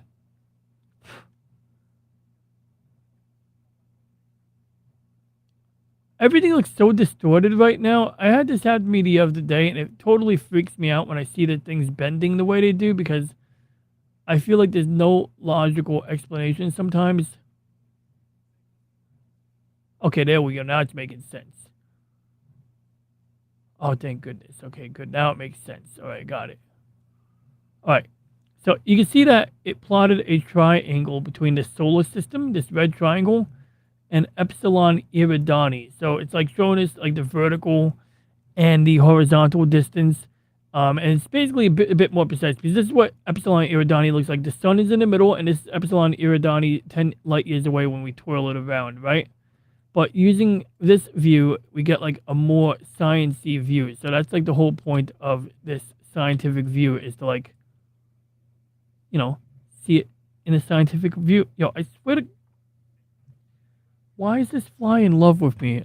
There's a fly that's in love with me. It's like climbing on my hand. I never answered Slim's question. So bottom line is, okay, so this answer Slim. Slim, I need to turn on my camera real quick first. Is my camera on? Because I didn't see it on during the part when I went to my upper screen. Oh, that's too big. There we go, okay. So to answer your question, not answer, you didn't have a question, I'm going to just tell you a story. So people call up these observatories and they're like, hey, yeah, I got a star named after me. So they go to look for it and they find it, but they find out the star is like one of these stars that is not visible at all. Like even if you went like to Canada in the middle of the wilderness and looked for that star, you wouldn't be able to see it because some of these stars that these star registry companies are selling to people are in the Hubble Deep Field catalog. And if you don't know what that is, look up a video of the Hubble Deep Field, and you'll see like why it would be ridiculous to buy a star or to have a star named after you in the Hubble Deep Field catalog, because you can't see them unless you have the Hubble Space Telescope in space, pointing itself at the same target for 7 days, you know, and you can see how like that might be a little problematic, you know. What is that? Is that Alpha Centauri? Not serious. All right. So Amber, here's your purple planet. I'm sorry for the wait. So we can look at it through the wide shot. We're gonna fly into it. All right. Now it's not really purple. I kind of maybe oversold it a little bit. I'm sorry, but it does have purple rings. Right? Those are purple rings here. Oh, let's keep the stats up for a minute. And the reason I want to keep the stats up is so that you can see the category is a cold Jupiter. There's actually there's a Latin name, but I'm using the English name, cold Jupiter. So basically it means that it's far away enough from its star not to be hot. But it's got a composition not unlike Jupiter. It was discovered through radial velocity, and I think that's similar to how they discover exoplanets by looking at the wobble of a star, but don't quote me on that. In fact, definitely don't quote me on that. It is composed of, here we are, it's got a 7-year orbital period. It takes 7 of our years for it to spin around its own star, to orbit its own star. It's about 3.5 times the distance from the star, I guess you would say. Actually, the semi-major axis. Well, I don't want to get into that right now. Age, we don't really know, but it's estimated to be this number. But I would say that's somewhat subjective. It's probably not an unreasonable estimate, but I'm not going to pretend to be certain about it, since I don't know all of the science that went into that number. Atmospheric composition. Now, this is something that, you know, is pretty reasonably figured out, you know, to, you know, a fair extent. Atmospheric composition is H2, helium, and methane. So I think H2 would just be straight up hydrogen. Is that right, guys? Can you confirm that for me? Let me know if that's right. And atmospheric pressure is a lot. And the average temperature is negative 175 centigrade, so it doesn't really matter. It's kind of dim from our point of view. Actually, it's very bright. Negative 17. I think it's, oh yeah, so the further I fly away from it, the dimmer it gets. So it's actually exceptionally bright right now. Its mass is like, I think 0.6 Jupiters, if I'm reading that correctly. If you guys can recognize that symbol, it's either the symbol for Jupiter or Saturn. And if we have any doubt, we could probably just select Saturn. And yes, so Saturn is 0.2 of those. What is about Jupiter? Okay, so got it. So this number here shows that Jupiter is 1 times the mass of Jupiter. So that symbol literally means Jupiter, right next to the letter M. And that's the symbol for Jupiter. Like if you ever watch Sailor Moon and Sailor Jupiter is doing her like magic routine and you see that symbol, that's the symbol you see on the screen. And so when we get back to Aegir, or what's the name of that? See, look, the name, you can read that, and it's spelled Aegir. And that is, oh, here we are. It's got, what is that? 10 times the diameter of Earth, or 10 times the diameter of something else? Well, anyway, it's got 0.6 the mass of Jupiter, and the diameter is 10 times something, and I'm going to bet you it's 10 times,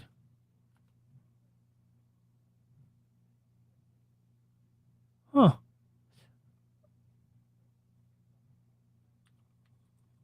I'm not going to pretend. Oh, okay, so is that really it? I feel like my numbers are off here.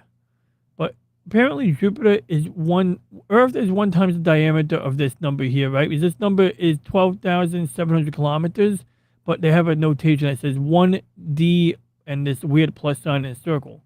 But if we do Jupiter, Jupiter is 10 0.9 Ds with that little plus sign. So it's 100. It's 10 times bigger than Earth basically in diameter. You can definitely fit a lot more Earths inside of its internal volume. So it's like it's 10 times the diameter of Earth. But you can just think about like if you're doing like that perimeter calculation like you would do in school, it's like 300 Earths or some insane number like that.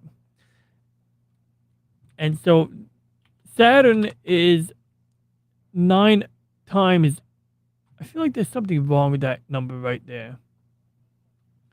9.14 versus 10 point. I don't believe that number. I gotta investigate that. Okay, let's get back to the chat. And I'll explain. Okay, so let's get back to our solar system. Why I have an issue with that number. I mean, I don't really have an issue with it, but why that number confuses me. Oh, maybe I'm wrong. Okay, I didn't realize Saturn was that big. The size chart doesn't lie. I always assumed Saturn was like significantly smaller than Jupiter. I had no idea it was only like a little bit smaller than Jupiter. But there you have it. So Saturn is 9.14 of these. This is 10. Oh, I'm sorry, my numbers are off. This is 10 times the Earth, 10.9 the Earth. This is 9.1 of the Earth. So it's like, you know, it's like about 1 Earth mass smaller. And then you got Uranus and all of these other planets in size order right over here in our own solar system. Getting back to Epsilon Eridani, if we go and we pull up their solar system chart, we don't actually have a complete, you know, chart, right? We don't really know. There's probably more planets. I bet you they even discovered new planets since updating this application. But this is about the size of Jupiter. And the only thing it's got different is it's got that ring, right? It's got its own ring. So I hope that helps. I don't know of any other purple planets right now, unfortunately, Amber. But I can show my, I mean, you're, let's take a look at Neptune. Neptune, that's a nice clean name, right? Neptune is beautiful in its own right. I downloaded the high resolution texture. So Neptune, you can see it's got this beautiful aquiline look. And if you look at the elements on it, it's got an atmospheric composition of H2. Wait, is that water or just hydrogen? Helium and CH4, methane. Whereas Uranus is H2. I feel like this, I'm misreading these elements here, but we definitely got helium and methane in there. And I'm confused, but as I understand it, they refer to Uranus and Neptune. I believe they're called water giants or ice giants because of their content of ice inside of their, you know, like their moist atmospheres or whatever the heck they're made of, you know. And what's cool about Neptune is we're looking at it right now. We see a ring. You can also see this asteroid here. So Neptune actually has a number of dwarf moons. So we're looking at La Vista, and you can see La Vista. You can see dwarf moon, whatever that one was called, Despina. And I think if we press like a button, like if we were to click here and press F1, yep, there we go. We got like a nice view. We can see like, well, we got a basic view, right? So you got the primary moon, Proteus. Proteus is, you know, significantly sized. It's like not that big, but it's kind of big. It's 400 kilometers. And then you got Triton. Triton is humongously popular. That's 2,700 kilometers. So if we want to jump over to Triton real quick, see, you can see it's like pretty significant right there. You know, it's like a significant moon. I mean, it even has like a surface. And my mouse pointer is doing that thing where the wireless signal is ka. But yeah, it's got this like cool pockmarked icy looking surface on it. You know, it's just beautiful. What's interesting? I don't know. I think it's interesting. But let's get back to Neptune. And we're going to press F1. And we're going to take a look at 1 or 2 dwarf moons. So do we want to look at Despina, Hippocamp, or La Vista, or Thalassa, or Naiad? Naiad, actually, I'm curious about. We'll take a look at Naiad and La Vista. All right, I didn't read the chat in a hot minute. So Slim, bottom line is, yeah. So that's the answer about that Starfinder crap that we were talking about. That's like saying Neil deGrasse Tyson became famous because he's black. It is, but it's not untrue. No, I'm kidding. Neil deGrasse Tyson has another problem. It's not so much that, yeah, it's not, I don't have an issue with how he is popular per se. My issue with Neil deGrasse Tyson is he's kind of a dick. And what I mean by that is, I don't like Joe Rogan, really. I don't hate Joe Rogan, but I think he's kind of dumb. And that's because he doesn't believe in moon landing. And I feel like, as someone who's like inquiring about shit and doing his fucking research, he should be able to, get the information to figure out if the moon landing is bullshit or not. And if he has a doubt, he should be able to give me a good reason. But like Candace Owens, he does not have a good reason for questioning the moon landing. Like, it's okay to question the moon landing, but you got to bring a good reason. You got to have like something. It's like, if you don't have something, like, I have more reasons why the moon landings are real than why it's fake. So that's my issue with Candace Owens and Joe Rogan, which are two unrelated people. But the thing about Joe Rogan that I liked, he asked a good question. And I don't hate Joe Rogan by any measure. He's not like a bad person or anything. I'm sure he's a good guy, But I don't know if he's a good guy, but I don't hate him. But anyway, he asks Neil deGrasse Tyson, when are we going to have flying cars? It's a good question, right? And what is a flying car? Me and Pop Culture Mechanic talked about this a few months ago or last year. And basically, we're thinking like the DeLorean in Back to the Future 2, with the hover magnets on the bottom, or is it Back to the Future 3? But, where the DeLorean can hover and it's not making noises like a helicopter, it's not blowing wind, it's not it's not using a giant fan.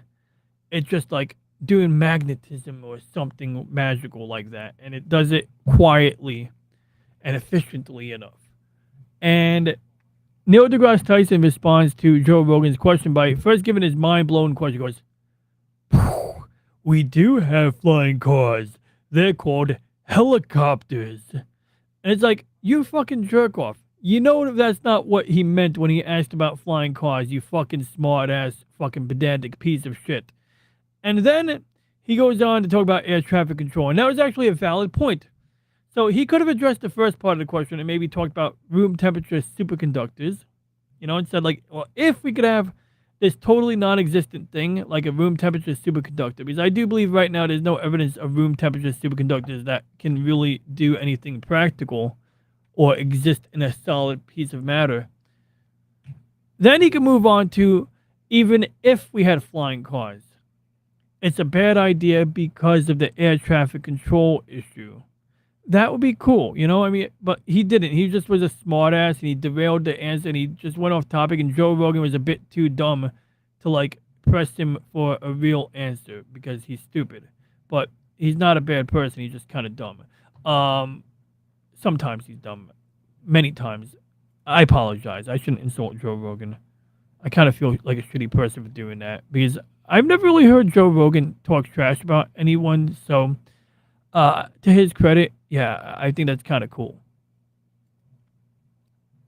Instead of saying some really crazy shit that is really just kind of coming out of his ass because he thinks he's smart. I read editorials in Detroit News when I was a boy. I liked it. He's freaking ancient now, however. Oh, yeah, Thomas Sowell? Yeah, Thomas Sowell. Did you know Thomas Sowell is a photographer? He's an amateur photographer. Not to say he's smart, but a whole bunch of things he says is kind of not backed up by anything. Not to say he's not smart. Which one are we talking about? Neil deGrasse Tyson? But it's true. Like, I mean, he thinks he knows everything and shit, right?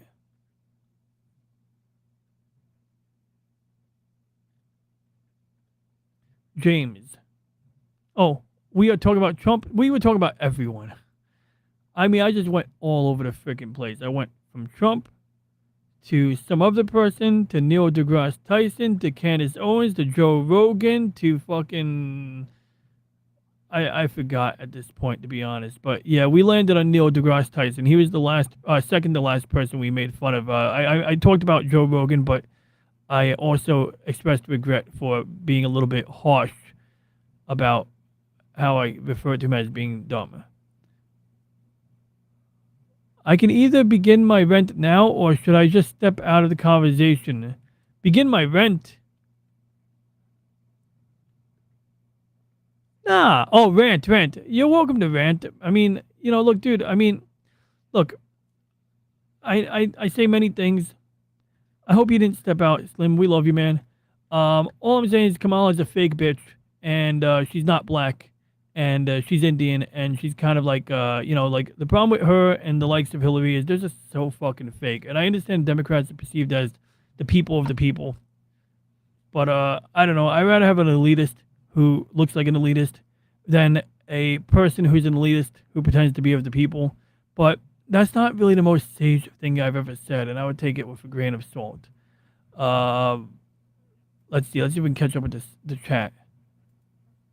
Oh, did you all check out Dr. John Campbell? I did. I have mixed attitudes on him. I don't hate the guy. I mean, he's pretty reasonable.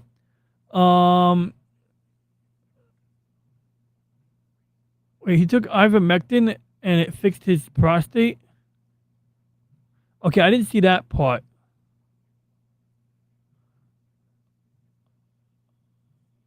Interesting. Well, also, sometimes like they do the PSA test, and it turns out that they sometimes prematurely remove people's prostate based on a PSA test, and it affects their quality of life when it would have been better to just like see how things go, so to speak. And it's a little bit more complicated. Make your own decisions and do your own research and speak to your own doctors and yada yada yada. Don't take my friggin' word for it, and I mean that genuinely. My obsession with purple planets is because purple is one of my favorite colors. So I wanted to know if there was a planet in one of my favorite colors. Well, for you, Amber, at that point, purple planet. There must be one. Oh, there's a music service. Are there any planets that are any purple planets? There are no known. Oh, that sucks. Amber, I got bad news for you. We have something close, but apparently the Google AI answers like there are no known purple planets, but research speculate that planets with purple bacteria could exist. So since we have not discovered bacteria yet in space, we don't have any planets with purple on them. But we have Kepler 11e, and Kepler 11e is still loading on my browser right now. Apparently it's taking a dump right now, but that looks kind of purpley, doesn't it? I'm gonna see if we can find oh, see, that looks kind of, is that okay? Google is just like there's no purple planets. That is purple right there. That is what I call purple. Now, in all seriousness, though, it might not be a real color. It could be that okay, so Kepler 11e. Oh, we got it. We got it. Kepler 11e. Okay, let's try it out. Oh, my mouse pointer disappeared again. I hate when this happens. Uh-oh. I got a bug in Space Engine now. This sucks. Oh, I fixed it. Okay, good. We fixed it. I was a little worried. Oh, no, I didn't fix it. My mouse pointer is invisible in Space Engine right now.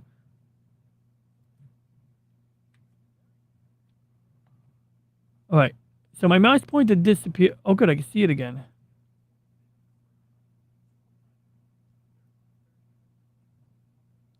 How far away is Kepler 11e?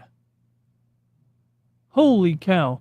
So this is an exoplanet that was discovered through transit. So transit is when a planet blocks out the light from its parent star. I mean, obviously from our distance. So what happens is we can still see the star from really far away. But when a star passes in front of its parent star, like, you get a corresponding drop in the brightness of the star. And so if you continually measure the brightness of a star year round, or you like periodically measure it, and you're able to get consistent readings, you can figure out, like, does the brightness drop like this at the same time on a regular cycle? So it might happen once every 2 years or once every 2.5 years, whatever it is. But once you get a consistent pattern, you know, okay, there's a planet casting a shadow or reducing the brightness of that planet, and it happens on a regular cycle. Therefore, you now know that that planet's orbit corresponds with something of this size. And apparently we have a star system with a crap ton of planets in it. So let's take a look at Kepler 11e, a hot sub-Neptune. Well, we just looked at Neptune, didn't we? So we're just going to rotate around here. And once again, I don't have my gamepad on now. We don't have real imagery of this, right? It's like we just have spectroscopy. We have the ability to shine light from the sun, from its star through the edge of its atmosphere. And we're able to determine some of the elements, right? So you got H2O and carbon dioxide, apparently. Are there other things in here? Probably. But apparently we've only identified H2O and carbon dioxide. And essentially we did it by looking at this little rainbow here. See how we got like the sunlight passing through the atmosphere? this is one of the ways that they can take the light that's shining from a star through the edge of the atmosphere like that, put it through a prism, just like the cover of the Pink Floyd album, and based on the colors or the absorption, you can then determine like what elements are present based on, you know, established baselines that we've already figured out.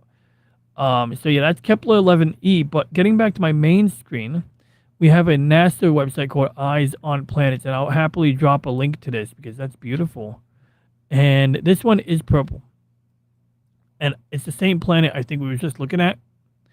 It's 2,000 light years away from Earth. So in other words, 2,100 light years away. So in other words, we have no idea how much detail is actually there. Like none of this. I'm not even sure if we know the colors are real here. You know what I mean? Like it's like one of those situations like where we might have some of the colors right, but you know, at this point, it's like an artistic representation. But we did find a purple planet, whether it's real or not, or whether it's, you know, realistic or based on real data, that's another story. But so we have a representation of Kepler 11e in Space Engine on my upper monitor and on this screen. So I'm going to drop the link to this thing here. What up, awesome one? It's good to see you, man. I saw you in the chat like 5 minutes ago, but I was trying to catch up with the chat. It's true. He always has yummy snacks. Oh, cool. Ice cream. I got some. Do I have any flying sausages yet? Did my freaking dad eat them again? I swear to I could have fucking God. I fucking hate when people eat my fucking birthday ice cream. It's like, dude, you're on a diet. I'm the one who fucking barely eats ice cream. Hey, what's up, Tits? We got Tits and Ray Guns. For anybody who wants to commune with Tits and Ray Guns, you got to click on the button at the top of your chat that says Top Chat. Because if you, I'm sorry, you got to click on Live Chat. So you click on the button that says Top Chat and switch it to Live Chat. Because if you don't, you may not be able to read Tits and Ray Guns' messages. By the way, apparently they have a new VStream Studio version 2.0. And they're going to switch to it on Halloween. So I should probably test it out before Halloween so that I can make sure I'm comfortable using it. So maybe next time I stream, I'll use the new VStream Studio. Yeah.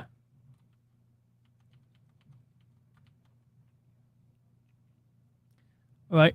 I didn't show you guys something, by the way. So the other night, I took a picture of a comet, but what I have here for you is the Pac-Man Nebula.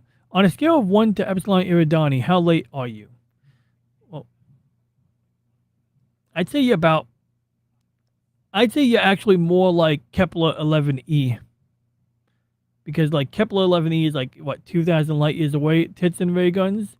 And Epsilon Eridani is only 10 light years away. So yeah, you're definitely a Kepler 11. Apparently, that's the name of the planet. It's Kepler 11.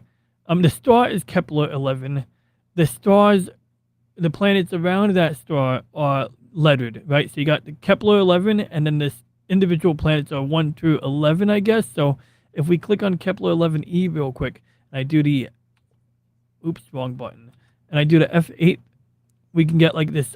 I don't even know how they got this many, things here, but we have, that was Kepler 11e. This is size. We're going to do system architecture. So now, okay, this is more like our star system in that the smallest ones are in the middle.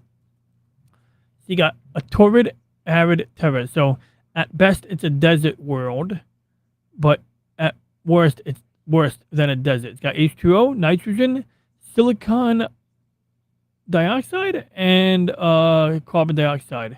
And it is about twice the mass of Earth and nearly twice the diameter. Then we got Kepler 11c, a torrid, arid super Earth, or super Terra, right? Super Terra is just saying super Earth. It's bigger than Earth.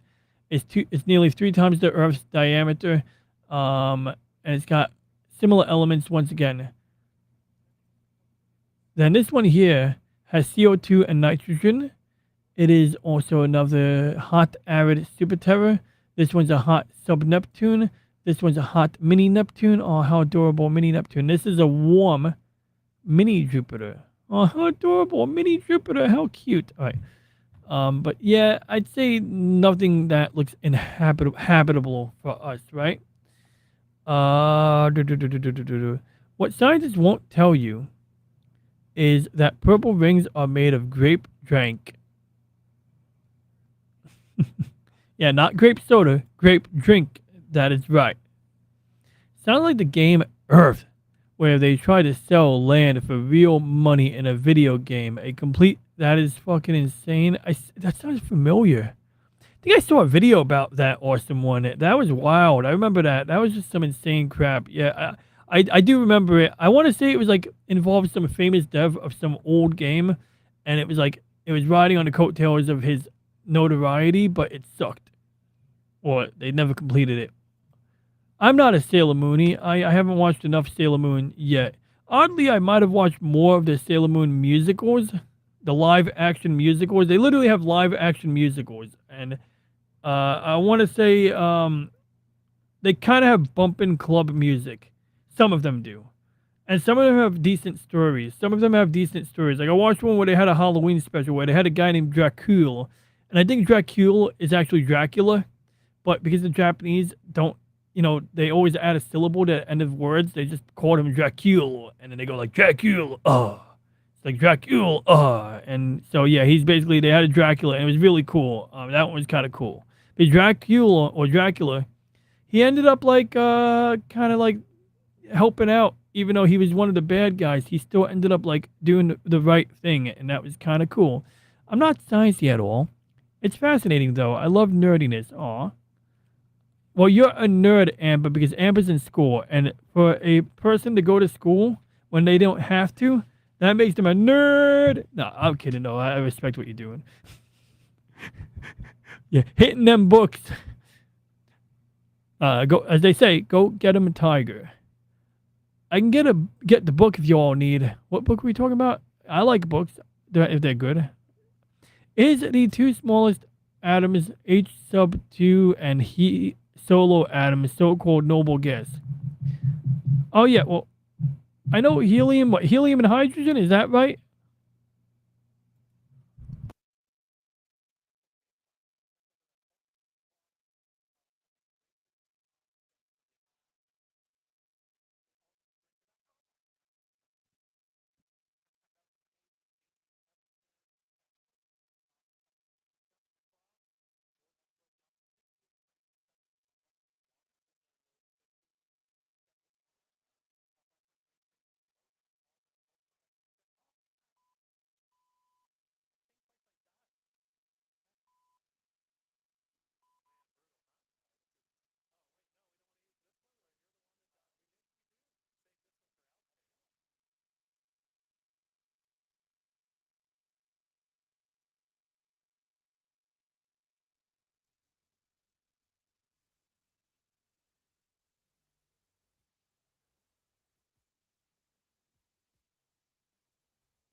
How long is that on mute?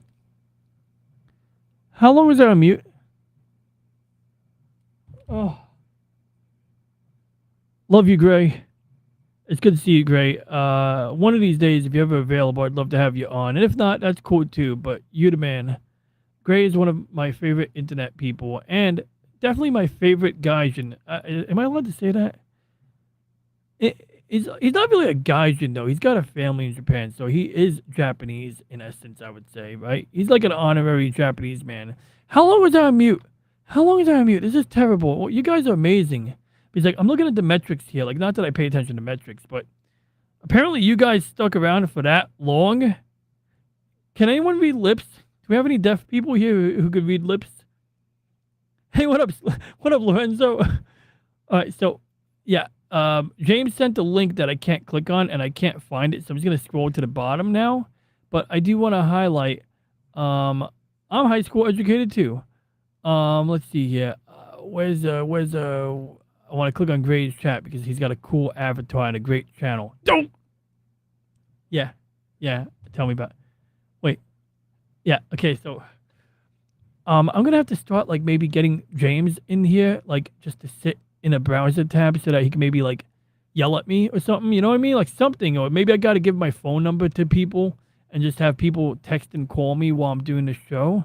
I apologize for that, guys, and that's crazy, man. Like, I'm about to get, like, a Tascam audio recorder and put it on my desk to get a separate audio track so that when I make that mistake, I can maybe, like, splice in the audio later on, you know, for, like, the replay. I thought it was my phone. Yeah, I've been there. Oh, it's more Dark Souls, James? I got you. All right. I'm scrolling down. We're scrolling down. Let me get... Okay, so... Did anyone guess what nebula this is? Let's get to the bottom of the chat. What up? Oh, yeah. By the way, we got our boy Lorenzo here. It's good to see you, man. We should do a Christmas or Halloween stream or some shit. We should do something.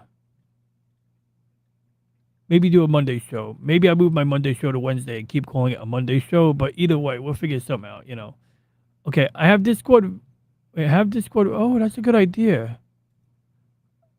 I think I know why you're saying that. I think I know why. Oh, wrong screen.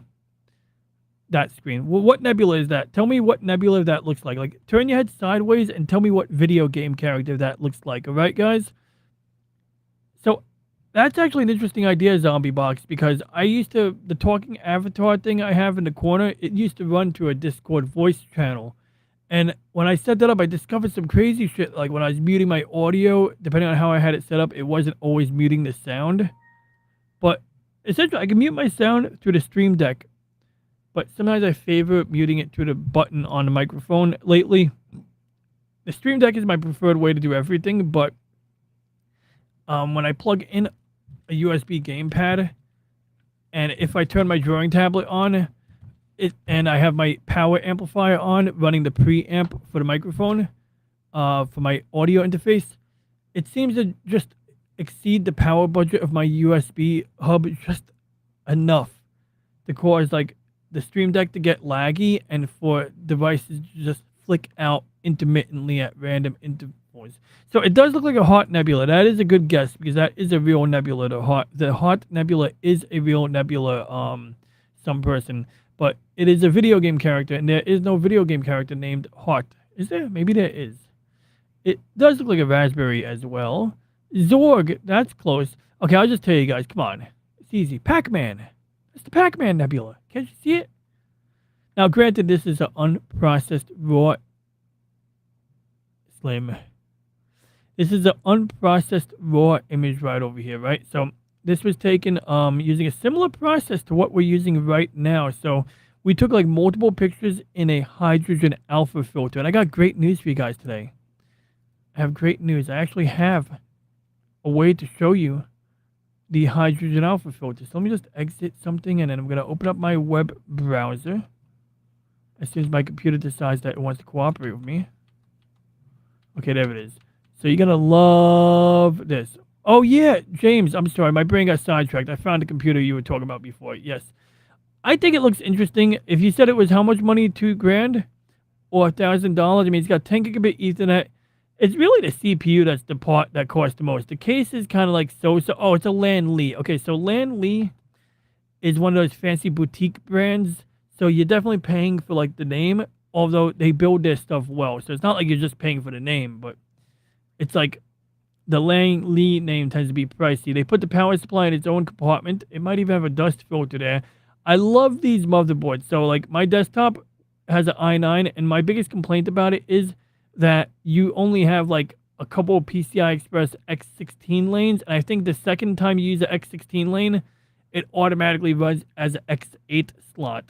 So that's not an issue because I'm putting an NVIDIA Quadro in there for my second, third, and fourth monitors. But if I wanted to have 2 or 3 X16 lane PCIe cards, technically I couldn't. And then when you put a GPU in the first slot, it blocks the second and third slot. My GPU takes up 3 slots, so I had to get a riser, like a ribbon or a flex cable, so that I could accommodate a serial ATA controller. But this here, because the Threadripper has so much, bus bandwidth and connectivity, you apparently have like 3 NVMe slots over here for SSDs, or you could even adapt these to be serial, to be PCIe lanes, like X4, I believe. So I mean, it's a beast. But like that might be to people's liking, and it's probably good value. I'd have to research it more, but I think it's a good value. But getting back on topic here, I was looking for something else, and I remembered I had that opened, so I wanted to address that real quick. But what we want to find is where the heck is that browser window I had? So let's just really quickly, and I should really get myself. I should start packing for my trip. Here we are. Okay, I said that picture of the Pac-Man Nebula was captured using a hydrogen alpha filter, right? So if we look over here, upside down, it looks like Lightyear's enemy. Oh yeah, it did look like that, yeah. If I turn to the left, I can see the nose and the eyes and the mustache. Pac-Man has a mustache. Oh, Mario. Yes, okay, we're going to do that. We're going to take a look at that in a minute. It would be cool if this show is dubbed into multiple languages. That would be cool. And don't give me any crazy ideas, Lorenzo. Can that... Got me thinking. Can that be done? Is that a thing? Can we do that? Is that like something we could use, like some kind of like speech recognition or AI to do? He's like, I watch a lot of Japanese YouTubers. What I should do is enunciate more clearly, so that the automatic subtitles work, and then maybe I can go through the subtitles and edit them manually so that I can ensure they're correct. And then once the English subtitles are correct, it should be relatively trivial to automatically translate them into other languages, So I may be able to do that first. But Lorenzo, that is a very interesting idea, and I'm going to give that consideration because I would love to spread to a slightly more international audience since I'm already watching international content creators. Okay, so I actually saved these tabs today for this show and forgot all about it. So my telescope is equipped with a black and white camera and RGB filters, red, green, and blue. So essentially we use a red filter and we block out all of the light. We block out green, we block out blue, we block out all of the spectrum. And we're only collecting red light with a red filter. And then you do the same thing with green and blue, and you combine the 3 separate sets of images together to get full color. Now, interestingly, this little gap right over here is intentional. This is to ensure that we're not collecting any light, or we're collecting very little light from high-pressure sodium street lamps and mercury vapor lamps. So it's sort of like a way of helping to mitigate light pollution, which is the main reason I went with this method. Instead of using a regular color camera, I wanted to do something that would allow me to sort of like tune out unwanted light pollution. Now, I mentioned hydrogen alpha, so where does that come in? Well, once again, so this is the visual spectrum. These are the colors that we would see with the human eyes, and using these 3 separate filters, we're able to sort of like, prevent ourselves from seeing unwanted light for the camera, to prevent the camera from collecting unwanted light, okay? So I bought a set of filters. It was like $400 for the red, green, and blue filter, and it was another $350 for the narrowband. Now, what is a narrowband filter? Well, apparently this website's not going to load quick enough, so we're going to go here now. So once again, this is the red, green, and blue filters individually. And in this case, actually, this is a little bit different, I think, because I feel like there's something different about the spectrum on this one, so we're not going to focus on it. But narrowband, this is the important one. So I wish I had Photoshop open because I would love to superimpose here. So right here, HA means hydrogen alpha. It is basically light emitted by stars that is emitted by ionized hydrogen gas. Better to bone. I think that's why you're laughing. I don't know if it's beta or beta. I think it's beta. Beta, which is actually always kind of funny sounding.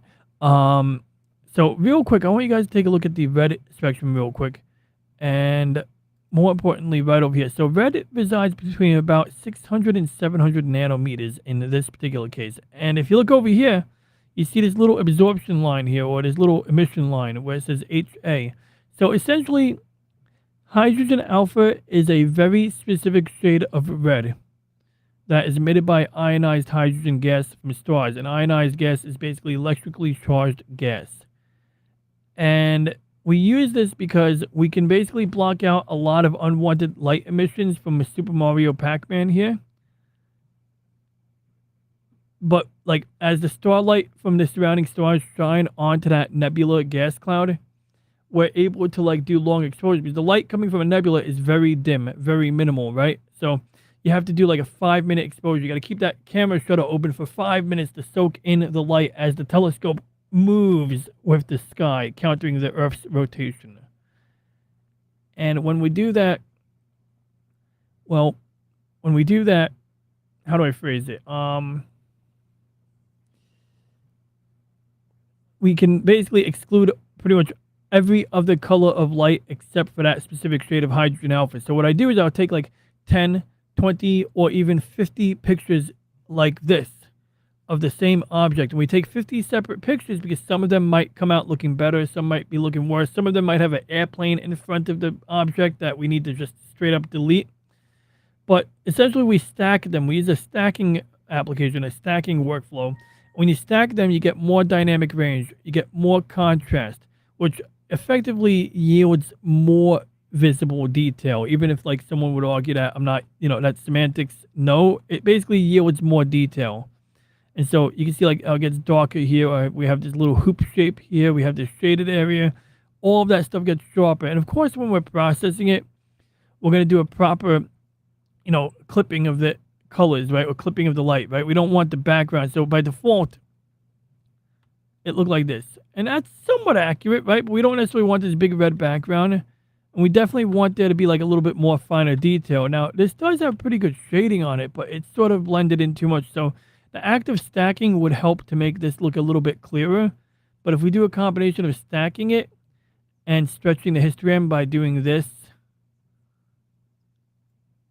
and then we try to clip it a little bit on the end, and then we do a little more of that, you can see how we start to gradually, if I stacked this, which I have not, this is just one frame, one exposure, but had I stacked this already and done some of this tweaking, we would get, a better quality image, so to speak. Now, it should be noted that the white dots are mostly pixels, right? So see, that perfect square is a pixel defect or a hot pixel.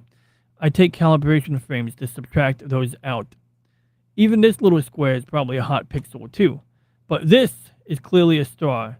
This is clearly a star. That's a star, right? So you can see how a hot pixel differs from a star throughout this image. And we only are looking at one channel of color, right? So we still have to take pictures, let's one step at a time. So bottom line is we take the nebula on its own, and we could even ignore the stars altogether, because what we do is we take the nebula, then we take pictures with red, green, and blue to get the stars to pop out.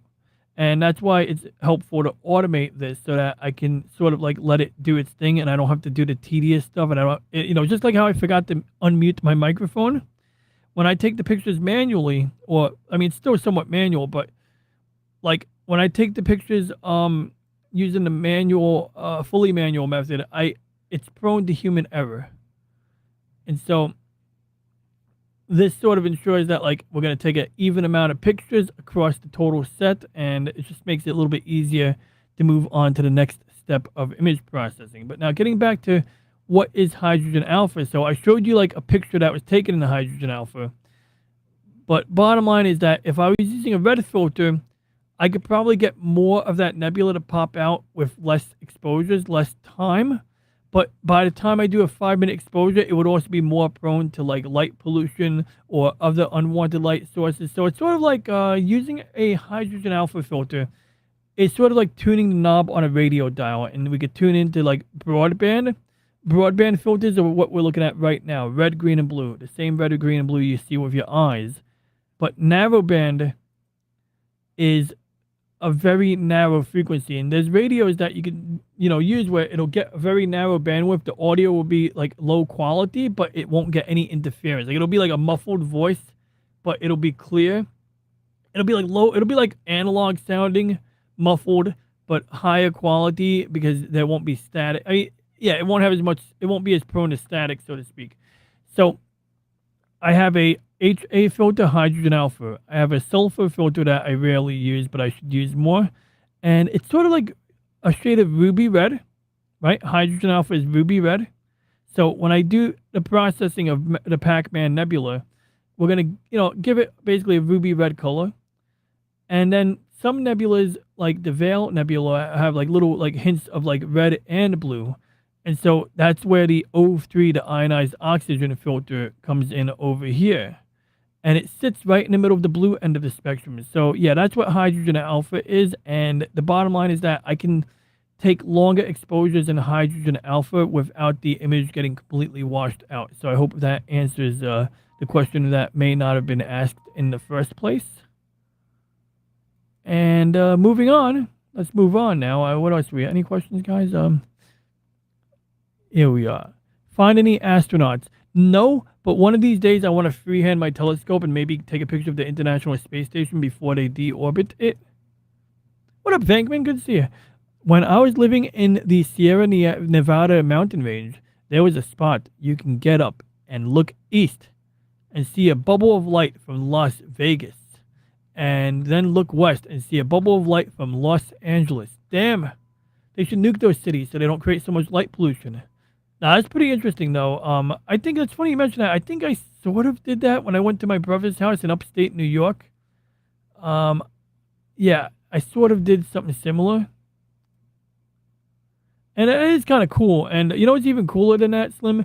Back in the 60s, people used to be able to see atomic flashes from the Nevada desert while in Las Vegas. How cool is that? I'd love to see an atomic flash. Well, maybe not. I wouldn't want to be close enough to see an atomic flash, but you get my drift. Stacks like crackers and cheese. Yeah, in a way. But more like a thin coat of cheese. Maybe like butter and cheese. Or butter and crackers. Or butter and very thinly. If you took cheese and made thin slices of it and then put butter on it. Yeah, I'm just making pedantic semantics for fun. So anyway, before I wrap up, I think we need to do one more thing. And I do want to thank you guys for your patience tonight. And I do want to thank you all for hanging out. And I hope I entertained and or informed. And I'm going to putz around with the telescope a little bit later on. But right now, I'm going to let it be automated. There are two concerns I have about the telescope right now. Number one, if we look at the geostationary Earth observation imagery right here from the GOES East sector view, the northeast sector view, you can see this wispy crap over the ocean here. And I have a feeling it's over New York City too. So to help us discern that, we're going to switch to the microphysics layer. And actually, no, there is no stuff over New York City, but you got fog, and low clouds over here. So, yeah, I'm a little concerned, but maybe it's not a real issue. Maybe I'm just imagining stuff. Maybe this is just the ocean. So what we're going to do is we're going to switch over to the high altitude water vapor imagery. And it's moderate. It's been worse. It could be better, but I've seen it worse. Like in the past week, it's been worse. Now this one here, the blue stuff is right over Brooklyn and, this part of New York. That might be why the auto guiding keeps beeping at me once in a blue moon. And the low altitude moisture looks pretty good. So actually, I don't know why I should be having any problem with the auto guiding, but periodically it yells at me. Like the auto guiding is good, the tracking is good, but I feel like there's like a thin ice cloud passing overhead or something that's like disrupting the light that's coming through. So I can crank up the gain setting, like you can see just now, like we see more of the dragonfly. Oh yeah, look, Amber, the dragonfly, 2 eyes and a dragonfly's body. I don't want to crank up the gain that much, but I have one more thing to show you guys in the astronomical realm, or maybe 2 more things. So we're going to switch images. Oh, it didn't come up. All right, let's open up the folder. I got a real treat for you guys, all right? Well, it's not a real treat. I'd say it's kind of nice. Okay, I think you're going to like this a little bit. Okay, so that's upside down. So we're going to flip it because I just rather have it right side up. Right, so this is a comet that I imaged, and I have a video that I'm going to be uploading, like, tomorrow or today. Like, I already have the editing 80% done. I was actually going to edit that video on stream, but I didn't want to waste you all the time. But, once again, we used the red, green, and blue filters separately, and then we combine the colors, and maybe we get, like, a bluish green color. I'm honestly not sure. I did some attempted processing, but I ran into some issues, as you're going to see in a second here. So, in this one here, you can see how, like, the comet stacked incorrectly. And this one, the stars got streaky and the comet don't look really interesting at all. And that one just kind of sucks. And I did get some better images, but what I decided, I made some changes, like on night 1 versus night 2 or night 3, I made some changes to the way I image comets. And I believe that that's going to make it easier for me to stack the imagery, to process the imagery. Now, on the downside, we might have an issue here. We don't have a real issue, but I'll explain in a second. So, if we go to sharp, okay, so we have recent data from last night. Good. So, the comet was Comet A3 Sishinshan. Sishinshan, something like that. Yeah, it's literally the name of the comet. Comet A3 Sishinshan. And you can see how many pictures we took of it. So, I had this thing looping even when I went to bed. But if we go to the early phases, you'll get a preview of what I captured. So this is just one color. And it's basically the same thing, but I'll show you real quick. So one thing we'll show over here. So we got this in the 3 colors. And this one, you can see there's some haziness there. Almost like the background was getting a little cloudy, or we had some dark current in the image, I guess you would say. But it's definitely a comet. So how do we, aim at the comet? Well, what I did was, and we're going to have a video upload, I promise. I really do. I really started the editing on it this time. So we're going to go here, and you can see the comet is underground. So we're going to rewind time. And like last couple of nights, it was like up here. So what I did was, before dinner, oh gosh. Okay, so I hit. So there we go. So you can see the sun is over here right under the horizon. So right around sunset, I would zero in on the comet at this angle, right? And we get something like this. Now, as you can see, it's not quite visible yet. So it's going to let time advance just a little more. Oh, goodness gracious. Too fast. Too fast. All right, we're rewinding time slowly.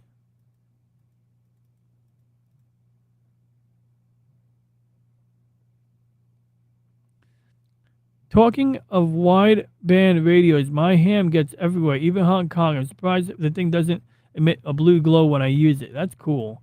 I have a bow fan. Ah, shit. All right, let me zoom out for a second. I'm sorry. Oh, God. Okay, I'm doing this too fast. All right, let me do it slow. Let's take it easy. By the way, I don't mean to use profanity, but I'm just using a New York tongue. Okay, good. That'll have to do. That'll do. Okay, that'll do for now. Okay, good. So you can see the comet right now. Sometimes it's beneficial to take a picture of a comet on a wider lens or even a normal camera. So like if you Google this comet, you'll see like a picture of it above the Golden Gate Bridge in San Francisco. And like it looks beautiful having this above a city skyline. So if I lived in the Bronx, I could point this my camera south and maybe get a picture of it over the New York skyline. But for my location, and with my telescope having this this square represents my field of view. So I'm not able to really image the entire streaking tail. So, you know, what I did was, first time I imaged it, I got it in the center of the frame like this. But last night, I took pictures of it off center. So instead of it being the center, I actually moved the center of the comet down. Now, here's the problem. Just because I can aim my telescope at a comet, watch what happens when we fast forward time. You're going to see the comet is falling behind the stars. So see how, like, the stars are, like, stationary and the comet is going backwards? So that's because normally when we're tracking an object, when we're countering the Earth's rotation, the telescope mount's job is to, you know, move with the stars. And then if my tracking is a little bit off, they call it tracking when you're moving with the stars, you can use auto guiding to lock onto a star. And we use this to make corrections because we know that this is not a $100,000 telescope mount. So we, you know, allow this to basically measure every half second how far off target we're falling, and if we're falling off target, it'll tell the mount, hey, get back on target, in so many words. And this is how we could do long exposures where we can keep the shutter open for 5 minutes at a time, pointing at the Pac-Man Nebula or pointing at the Dragonfly star cluster, and we can take multiple pictures in the red, green, and blue filters separately without the stars getting all messed up, right? Don't panic. Too late. Real quick on here. It's a little overpowered. Shh, don't tell anyone. Yeah, screw the ham radio people. Those people are lame, yo. I swear, me and my boy was having a conversation about how gay the ham radio people are. They like rat people out. They go out of their way, like as a team, to track down who is transmitting radio without a ham license so that they can fucking give all the information to the FCC and get them in trouble. It's like dicks. My CB hits Hawaii. Might be a little too much. How is that even possible? Do you have a CB or a shortwave? Shortwave makes sense. I want to get into shortwave at some point. Shortwave sounds fun. And at one point, I wanted to do a modem, like a terminal node controller modem, where I could send data over shortwave, but I decided against it for multiple reasons. Apparently, LoRa is giving us a lot more potential, or giving us plenty of potential in that regard now. Professor Ronnie's version of Hitchhiker's Guide, of the Hitchhiker's Guide. Yep. I don't know if you radio, Ronnie, but I might get you a broadcast. But usually I do that really early Fridays. Really? Tell me more. I don't even. What do you mean you'll get me in a broadcast? Like you'll have me radio you? Or you'll play my show on a radio so that people around the world can listen? I mean, I'm sure that's not what you meant. I'm just kind of inferring crap here. But no, it's interesting. I just have a pan-galactic goggle blaster and everything will be okay. Just have a pan-galactic goggle blaster and everything will be okay. There were even planets to help you recover after you've had one. And remember, everything at the restaurant at the end of the universe is already paid for. Are we radio? Nah, you guys aren't radio. That's primitive. Nah, I don't know. I'm radio. I'm Rush Limbaugh. Actually, I'm a reincarnation of Rush Limbaugh. And I'm Rush Limbaugh. Actually, I don't know. I can't even do his voice. Getting back on topic here. Well, there's no topic. We're all over the place here. What were we doing again? Oh, yeah, the comet. So anyway, because the comet moves at a slower speed than the rest of the stars, and when you're following the stars, they call it sidereal tracking, right? Because, you know, as the Earth rotates, everything is moving through the sky like this.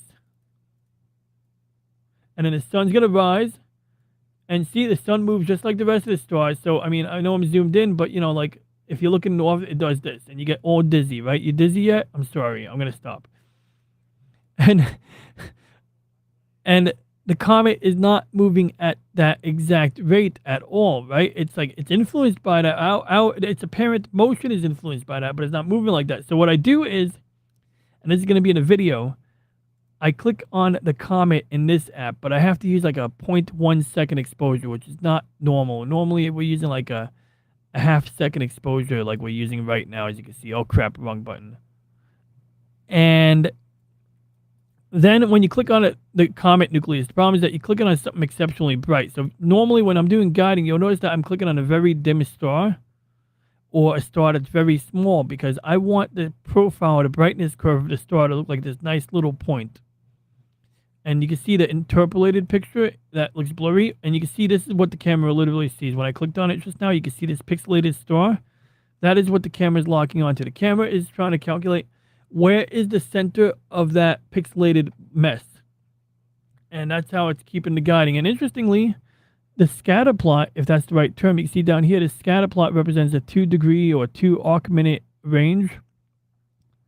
And it shows that most of the guiding corrections are happening along the western side.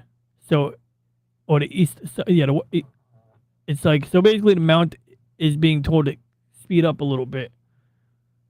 But it looks like my polar alignment is dead on the money right now. So this is great. My polar alignment is on the nuts. Like, it's barely making any declination correction. So that's wonderful. I'm surprised and I'm proud. I'm proud of my polar alignment. And if we clear the scatter plot, we can, monitor it again and see if we get the same errors. And sometimes, like, when the tracking falls off, I have to change the setting a little bit. And if it improves, maybe now we'll get a better scatter plot.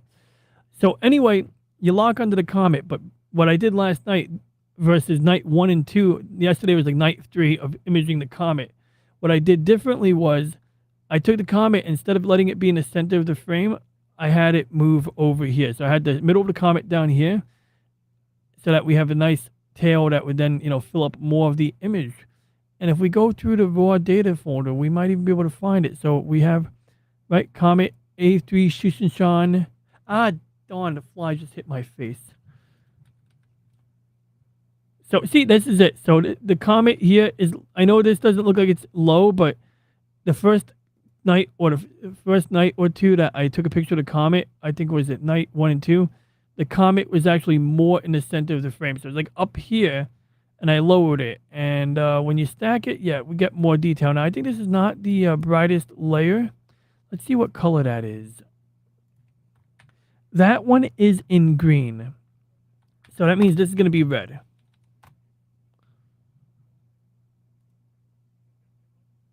So if we do, okay, now here's a caveat. Okay, the stars are going to be blurry like that, but that's understood. Now, sometimes the software can compensate for that, but what I did was I took pictures of the stars separately without them looking blurry in order to be able to maybe combine the stars later. So my goal is to stack the frames for the comet to get that to have nice popped out detail, nice contrast. And then after that, I'm going to go and take the stars separately and recombine them. That's sort of like what I have in mind. And there's definitely room for improvement, but you get the gist of it. It's definitely a comet, and the telescope and the auto guiding software was successful at tracking it. Even though it looked like a mess, this application was able to send a sufficient amount of corrective pulses to the mount to keep this thing in the correct part of my frame. So yeah, I'm very satisfied with that functionality. Oh, cool. You probably know this channel, but Mr. Carson's Lab, vaguely, but I would check it out again. He fixes old vacuum tube radios, and he goes into lengthy explanations of radios while looking inside the chassis. That sounds awesome. Tubes are super expensive and hard to get anymore. Have you ever heard somebody call on a radio show, or they have the radio turned all the way up in the background when somebody is listening to themselves in the background on YouTube? I've done it before. I know I've had something playing in the background once or twice, and David Glenn pointed it out. Yeah, so I was thinking about learning how to make my own flash bulbs for my camera, because I have a flash unit. In fact, speaking of, so for my trip to Texas, I need to actually pack, right? And so one of the things I have here is a bunch of stuff that I need to pack. Like, literally, it's all this mess is me, like, trying to get all the things gathered up. So that's the flash unit right there, right? And I have all the stuff that I've either already packed or need to pack surrounding me right now. It runs on a 22-volt AA battery. It's actually not a AA battery, but these are batteries that you'll find in garage door openers, apparently. And these are literally 22-volt batteries. I'm not even kidding. Like, each one of these is 22 volts. And you put the flash bulb in here. It looks like it's got Brillo inside of the piece of glass. And I believe I could build my own flash bulbs using a flame, a torch, and some test tube glass.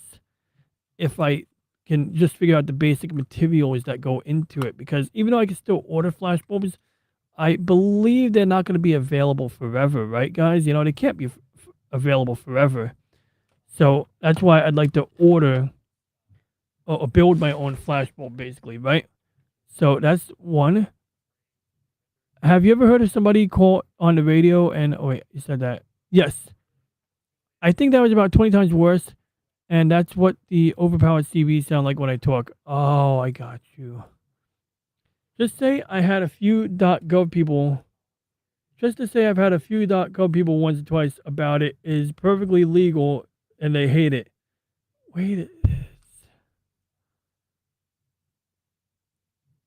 Interesting. So it is legal though. It's citizens ban, huh? Also hopes my store has a tower to put. Oh boy. Oh, that's cool. Yeah, I do have access to a rooftop TV antenna, but it's not really on a rooftop. It's in an attic. And so I thought about hooking my Baofeng up to the rooftop antenna with like a coax adapter, but whenever I'm ready to do it, I misplace half the parts. And then I have to just wait.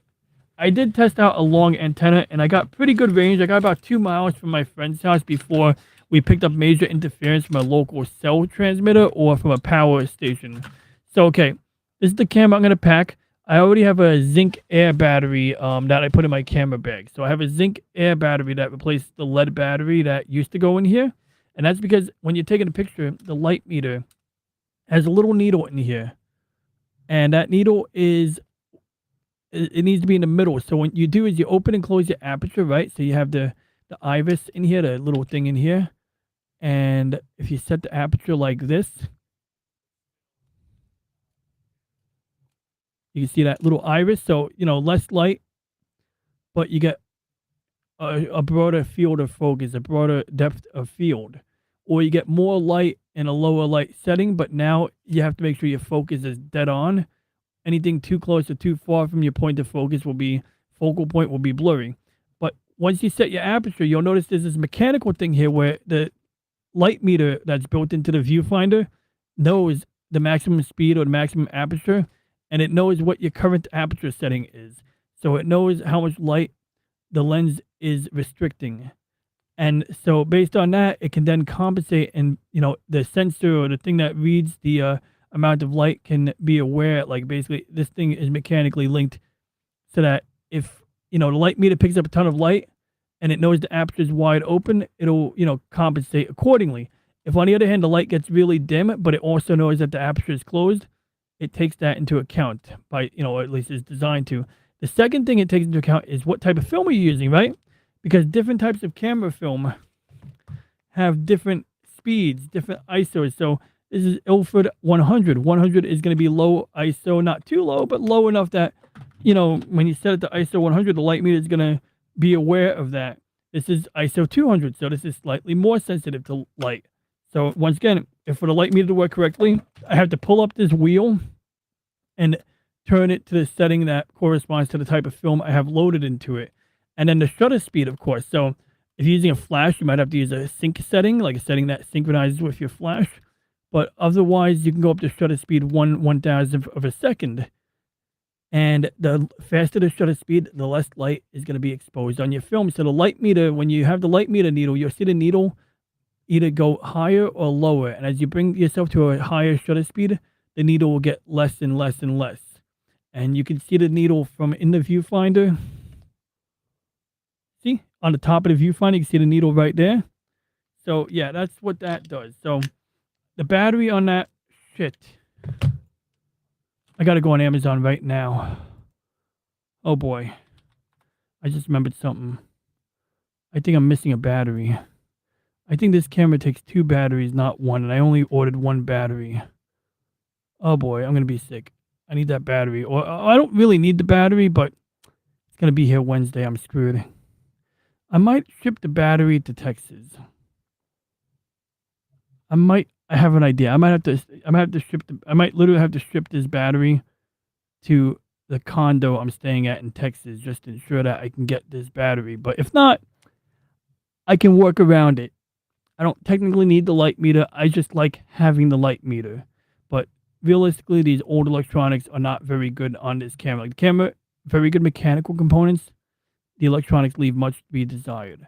So I need to pack my camera bag. The reason I'm showing you guys this is so that I can just show you what I need to pack. Use an LED high lumen strip. Yeah, no. I mean, it's an interesting idea. There are applications. So the camera I showed earlier, the DJI gimbal stabilized camera, that one would be well suited to something like that. My best thing would be my Sony Handycam night vision camcorders with the infrared night vision. You could buy infrared illuminators for them, and those are kind of cool.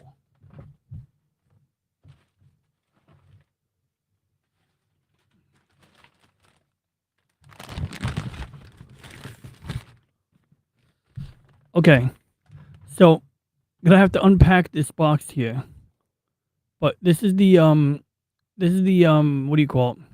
Microphone for my yes, that's correct. Some person I'm seeing Jolly Snow Dub in Texas. So this is the microphone I bought for this camera.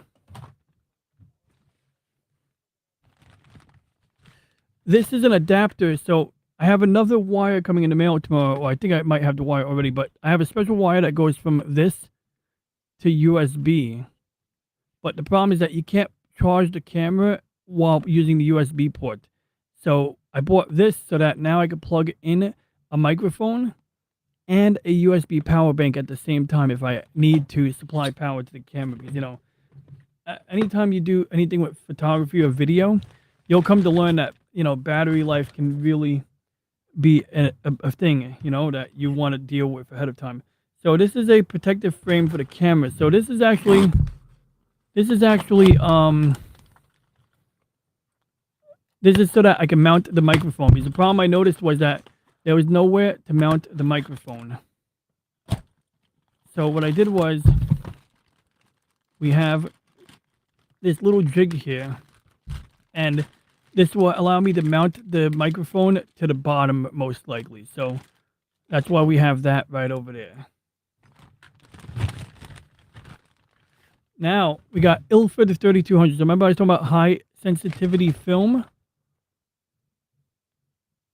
So that's what this is. So this is film that you would use in a low light environment without a flash at nighttime, or in an indoor environment where you're just stuck with ambient light and you want to make sure that you're not going to have a problem with the lack of light. So higher ISO is going to be grainier. It's going to have more noise. This is also black and white film, which is probably better in this case. But when you start to get to more graininess, I find that grainy color negative film looks like crap. Grainy color slide film could be hit or miss, but there's some challenges in managing that. But managing the graininess of a black and white film is like not a big issue at all. So this is a good thing, at least I got the film in the mail, so I don't have to worry about that, because I was really worried about the shipping time. Kodak Ektachrome. Now these called Ektachrome. This is Ektar 100. And Ektachrome is, you know, Kodachrome. You might know about Kodachrome. Kodachrome gives you those nice bright colors, those greens of summer. You know, look up the song by Paul Simon. He'll literally describe what he likes about Kodachrome film. Ektachrome is more like bluish. You know, it gets you like nice blues and shit like that. But I would say that in some ways you might get a more realistic representation of color out of Ektachrome. The key thing about Ektachrome is, unlike color slide film, so normally, color negative film. When you get normal color film back in the day, you're using negatives, C41 they call it a process, and you're getting usually color prints out of that. Slide film, instead of getting a negative, they have a process where when they're developing the film, they call it reversal, because I think they start off with a negative and then there's a additional step where it flips the colors into positive, so to speak. So by the time you're done, you have a film strip that is in proper color, and then they usually cut it to size and they put it inside of these little cardboard things so that you can put it in a slide projector, but that's optional nowadays. And so Ektachrome, any slide film tends to have a finer grain, a smoother grain, essentially better detail, to the point that, like, some slide film, like I have a roll of ISO 50 in my bag right now. Fuji Velvia ISO 50. And that film is more like Kodachrome. It's got beautiful colors, maybe a little artificial looking, but ISO 50 is going to be less light sensitive. But on a bright sunny day, if you want like the sharpest detail, ISO 50 Velvia or even Ektachrome will do that. And when you scan it, you can get a really high resolution. You can easily get a solid 20 megapixels, like a truly solid 20 megapixels easily when scanning that. This is the special battery for the pen that goes to my laptop, so I could draw pictures like Makini Drawers does, except not as good. So yeah, these are the key things I need to pack up. In addition, we have an electronic flash. This one will run on my rechargeable AA batteries. I got this out of the recycling heap at Best Buy. Now, cool thing about this electronic flash is you have these sliding scales on the side so that without a light meter, if I'm in an environment where I can use a flash, I don't need a light meter anyway. I can just adjust this. And since I might not have enough light meter batteries, I might end up not using a real light meter, or I might be using my phone or a second camera to assist in measuring the surrounding lighting and the ambient light. But for flash photography, it's essentially like a mathematical formula. So you just do that. Welcome to Junk Drawer Store Hour. I just showed brand new stuff. What are you talking about? Although not true, it is like a junk drawer store. I mean, I got a junk drawer right over here. If you want to see, like, see, that's the junk drawer right over there. Look, I got a pin vise, got acrylic, I got some DS games, I got some I got electrically conductive paint. Like if you want to draw some circuits on paper and then make some light bulbs on a printed piece of paper, you can do it. I got a battery, but I don't know if I have the charger, but luckily it's for my Olympus camera that I might not bother bringing, but I'm tempted. I have an Anker, this I'm bringing on my trip too. This is an Anker USB power, adapter. It's 45 watt. It can power my laptop.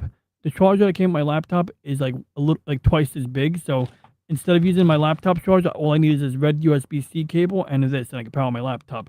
I might take the charger under my bed with me. So I have a charger under my bed that I use. I might take that with me instead, or I might take both of them with me, because that one's a little bit bigger, but that one can power my laptop and charge my phone at the same time. So if you're in a hotel room, it kind of makes sense to have like one wall charger that could charge like multiple things at once, right? He's living inside the junk drawer. That is true. That'd be a good name for a show. Inside the Junk Drawer.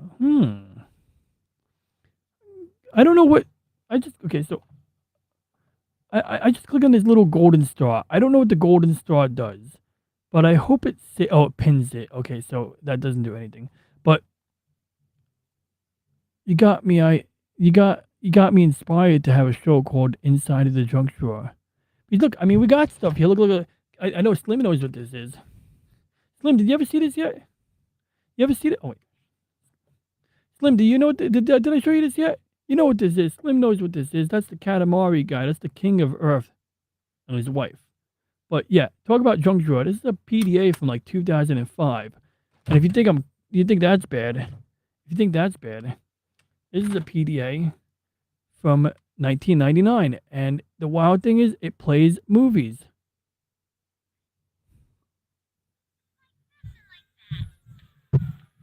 I even have Ranma episodes on here. Oh, that's awful. You can't even see what it's doing. All right, we're going to get out of that.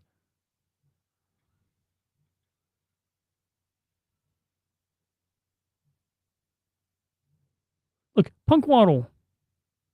See? You got Windows CE 2.11 and a Punk Waddle wallpaper on a device in black and white. This is from 1999, basically, or 1997, maybe? I think 1998 would be like a ballpark. So, yes, we have the junk drawer, and I got my Galaxy S7, and if I can find my Galaxy Note 3, I might bring that with me to Texas as a backup phone, because I'm afraid if my main phone breaks, it's probably a good idea to just have like an emergency backup phone, right? So, there you go. So I think I better wrap up so I could properly pack, because if I sit here showing you the stuff that I plan to pack, we'll be here all day and I'll get nowhere. So that would be no good. So we should probably just have me, go and do my thing, right? But what's in here? Is this an Anker 7 series? Because I don't think this is. I think this is a different charger. So let's see what's in here real quick, because I honestly don't know. Into the Abyss. Yeah, it's basically the same crap as the charger I just showed you. Okay, so at least we know I don't have redundancy right now. So yeah, we're gonna have to organize that. What am I missing? Oh. I gotta find time to put the new screen protector on my phone before I go, because I want to make sure my phone's protected. Alright guys, I think we covered our bases here. So yeah, we got the astronomical imaging rig doing its thing. And I'm not gonna focus on it too closely, but tomorrow is gonna be the day that I'm gonna cover the telescope mount, because when I look at the weather, let me see here. 11214. I'm going to show the Brooklyn zip code, so I don't show my own neighborhood zip code here. But basically, Bensonhurst, my borough of New York, is like the same temperatures. So my concern is the 5-day forecast.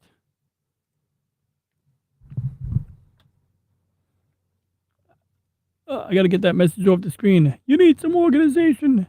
It's true, though. Thank God the backlight was made, right? Yo, seriously. Seriously, Slim.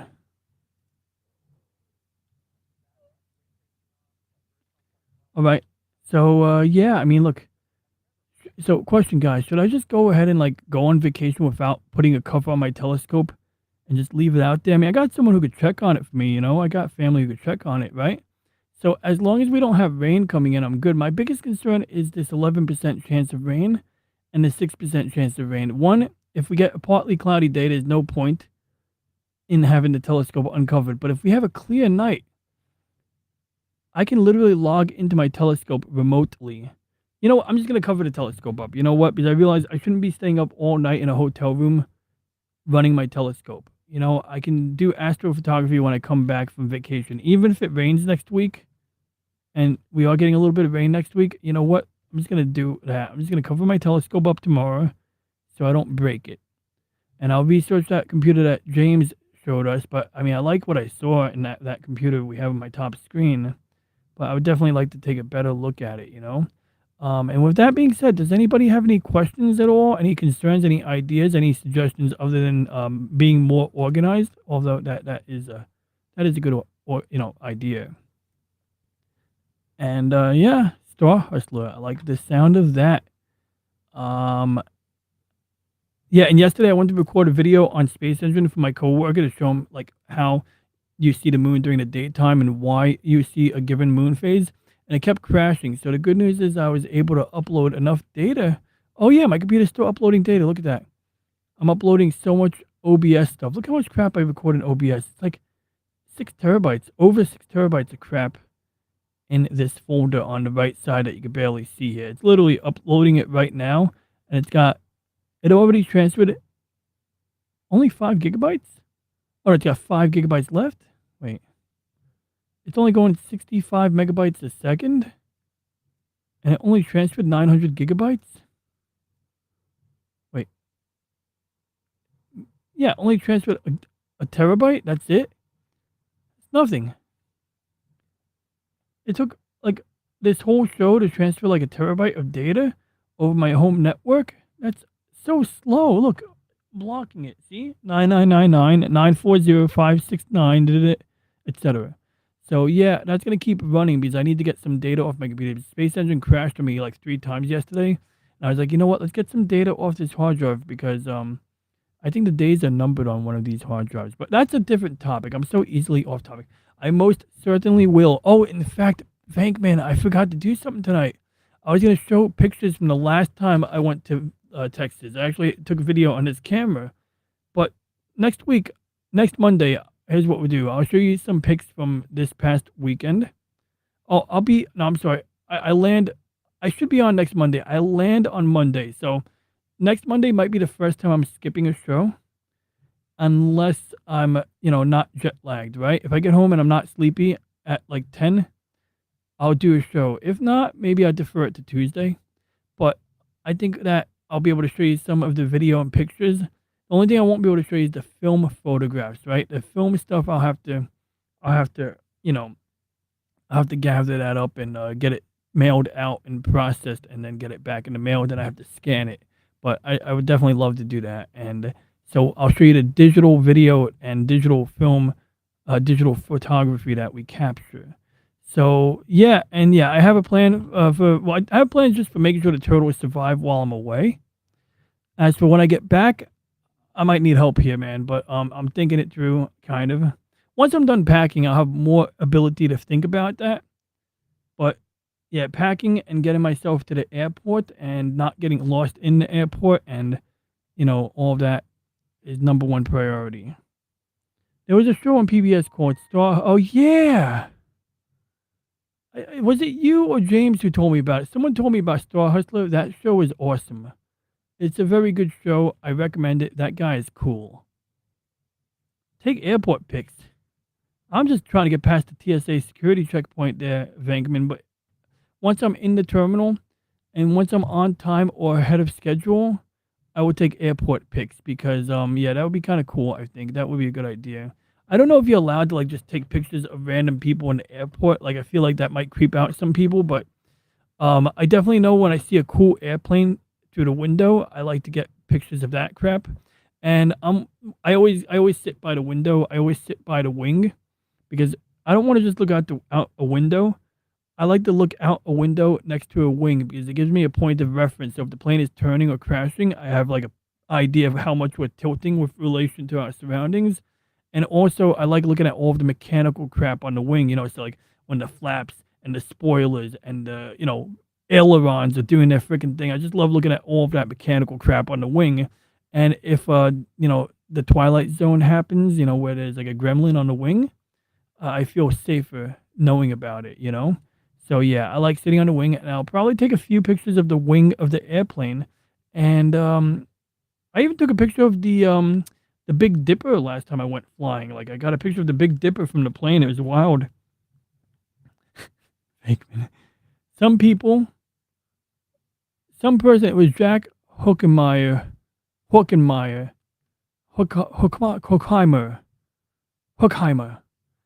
I watched it every week. I remember it. I don't, but I remember it from recently seeing it, in the past year. James put me onto it. I think it was James or someone put me onto it, and yeah. And not people, but stuff. Sure. You want to see their stuff? I got you, Venkman. Hey, what are you doing looking at my balls? No, I'm just taking a picture of your junk. Okay, that's terrible. Maybe, unless that's something you guys would like, leave a comment below. Let me know if you'd like to have some pictures of junk while I'm away. Not my junk, the junk of other people, of course. That would just be weird if I did mine. Okay, I think we've dug a grave here, so I think I better get myself out of that grave by preparing to wrap up. So with that being said, I do want to thank you guys all for tuning in tonight. I like seeing the city turn into toys. That must be a movie reference. Oh, I get it. It's like when the plane's going up and you see the shit get small. Yeah. I love that too. That's like when you go to a skyscraper and people look like ants and you're like, puny little ants. No, I'm kidding. I don't actually think that. But I love when you see taxi cabs from a building and they look like Matchbox cars. That's kind of fun. I do enjoy that. Yep. Ciao. Ha ha ha. Ciao. God bless all. God bless y'all. God bless Y''all. Okay, now I'm being semantic. Now, but jokes aside, I really appreciate everyone tuning in, including that one gentleman or gentle person who tuned in on Rumble. And with that being said, I think we got to play our introduction video. So you guys, you go plug up your eardrums real quick while I get that ready. Because you know how that goes when I play that, all of a sudden it gets all like, Rrr. I'm just lowering the audio in OBS real quick. There we go. And we're going to add that. I should definitely have added the outro before the end of the show, but I'm just not in the habit yet, but we'll get there. One of these days we'll be more professional, or at least have things more regimented enough to make it, I don't know, fluidic? Yeah, have a more fluidic experience. How about that, guys? So yeah, thanks for tuning in. I hope you have a wonderful evening. For anybody watching on the replay, please consider subscribing if you're not already subscribed. You know, the like button. If you didn't like today's show and you hit the dislike button, please consider leaving a comment because your feedback counts. And if you know you're cool, then your feedback matters. If you're not cool, or if you're just kind of a D word, then you know we could poke fun at each other, I guess. But yeah, I better get out of this show before I say more dumb stuff. So yeah, with that being said, in all seriousness, thanks for tuning in. Thank you for wishing me a good time on the trip, Venkman. I will take pics for you and you know, pictures in general. And when I get back, I will prioritize ordering film mailers so that I can mail out my film and get it processed. Because I literally have a bag of film. Look, I got a bag of film right over here, right? We're gonna mail out this film and get it processed. And there's one roll of film in here that's like 20 years old that's unprocessed. And then there's a bunch of rolls of film that are from 2 years ago. So we're gonna do this. And with that being said, we really shall hereby end transmission. If anyone's religious, maybe say a prayer about, you know, about my airplane flight. You know, I like to hedge my bets because you're going on a plane and it's like either the plane has a better safety track record than walking up a flight of stairs. Like literally, statistically speaking, planes are safer than walking up a flight of stairs. You're more likely to break your neck on stairs than you are on a plane. But when a plane does go, boy, does it take everyone with it, right? So yeah, you know, it's good to cover our bases with the guy upstairs or whatever you may or may not believe. And with that being said, we shall now hereby end the show. So once again, thanks for tuning in. And we shall now end transmission after playing this.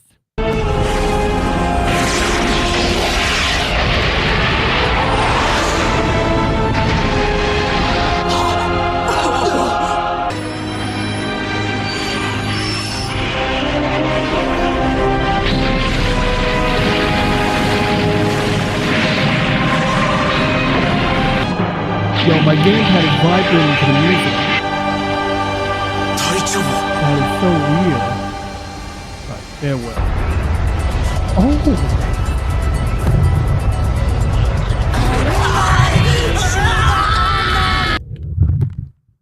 Oh, the sound is gone. That's all, guys. I wanted to hear it. I'm hearing the Gundam Seed song in my gamepad.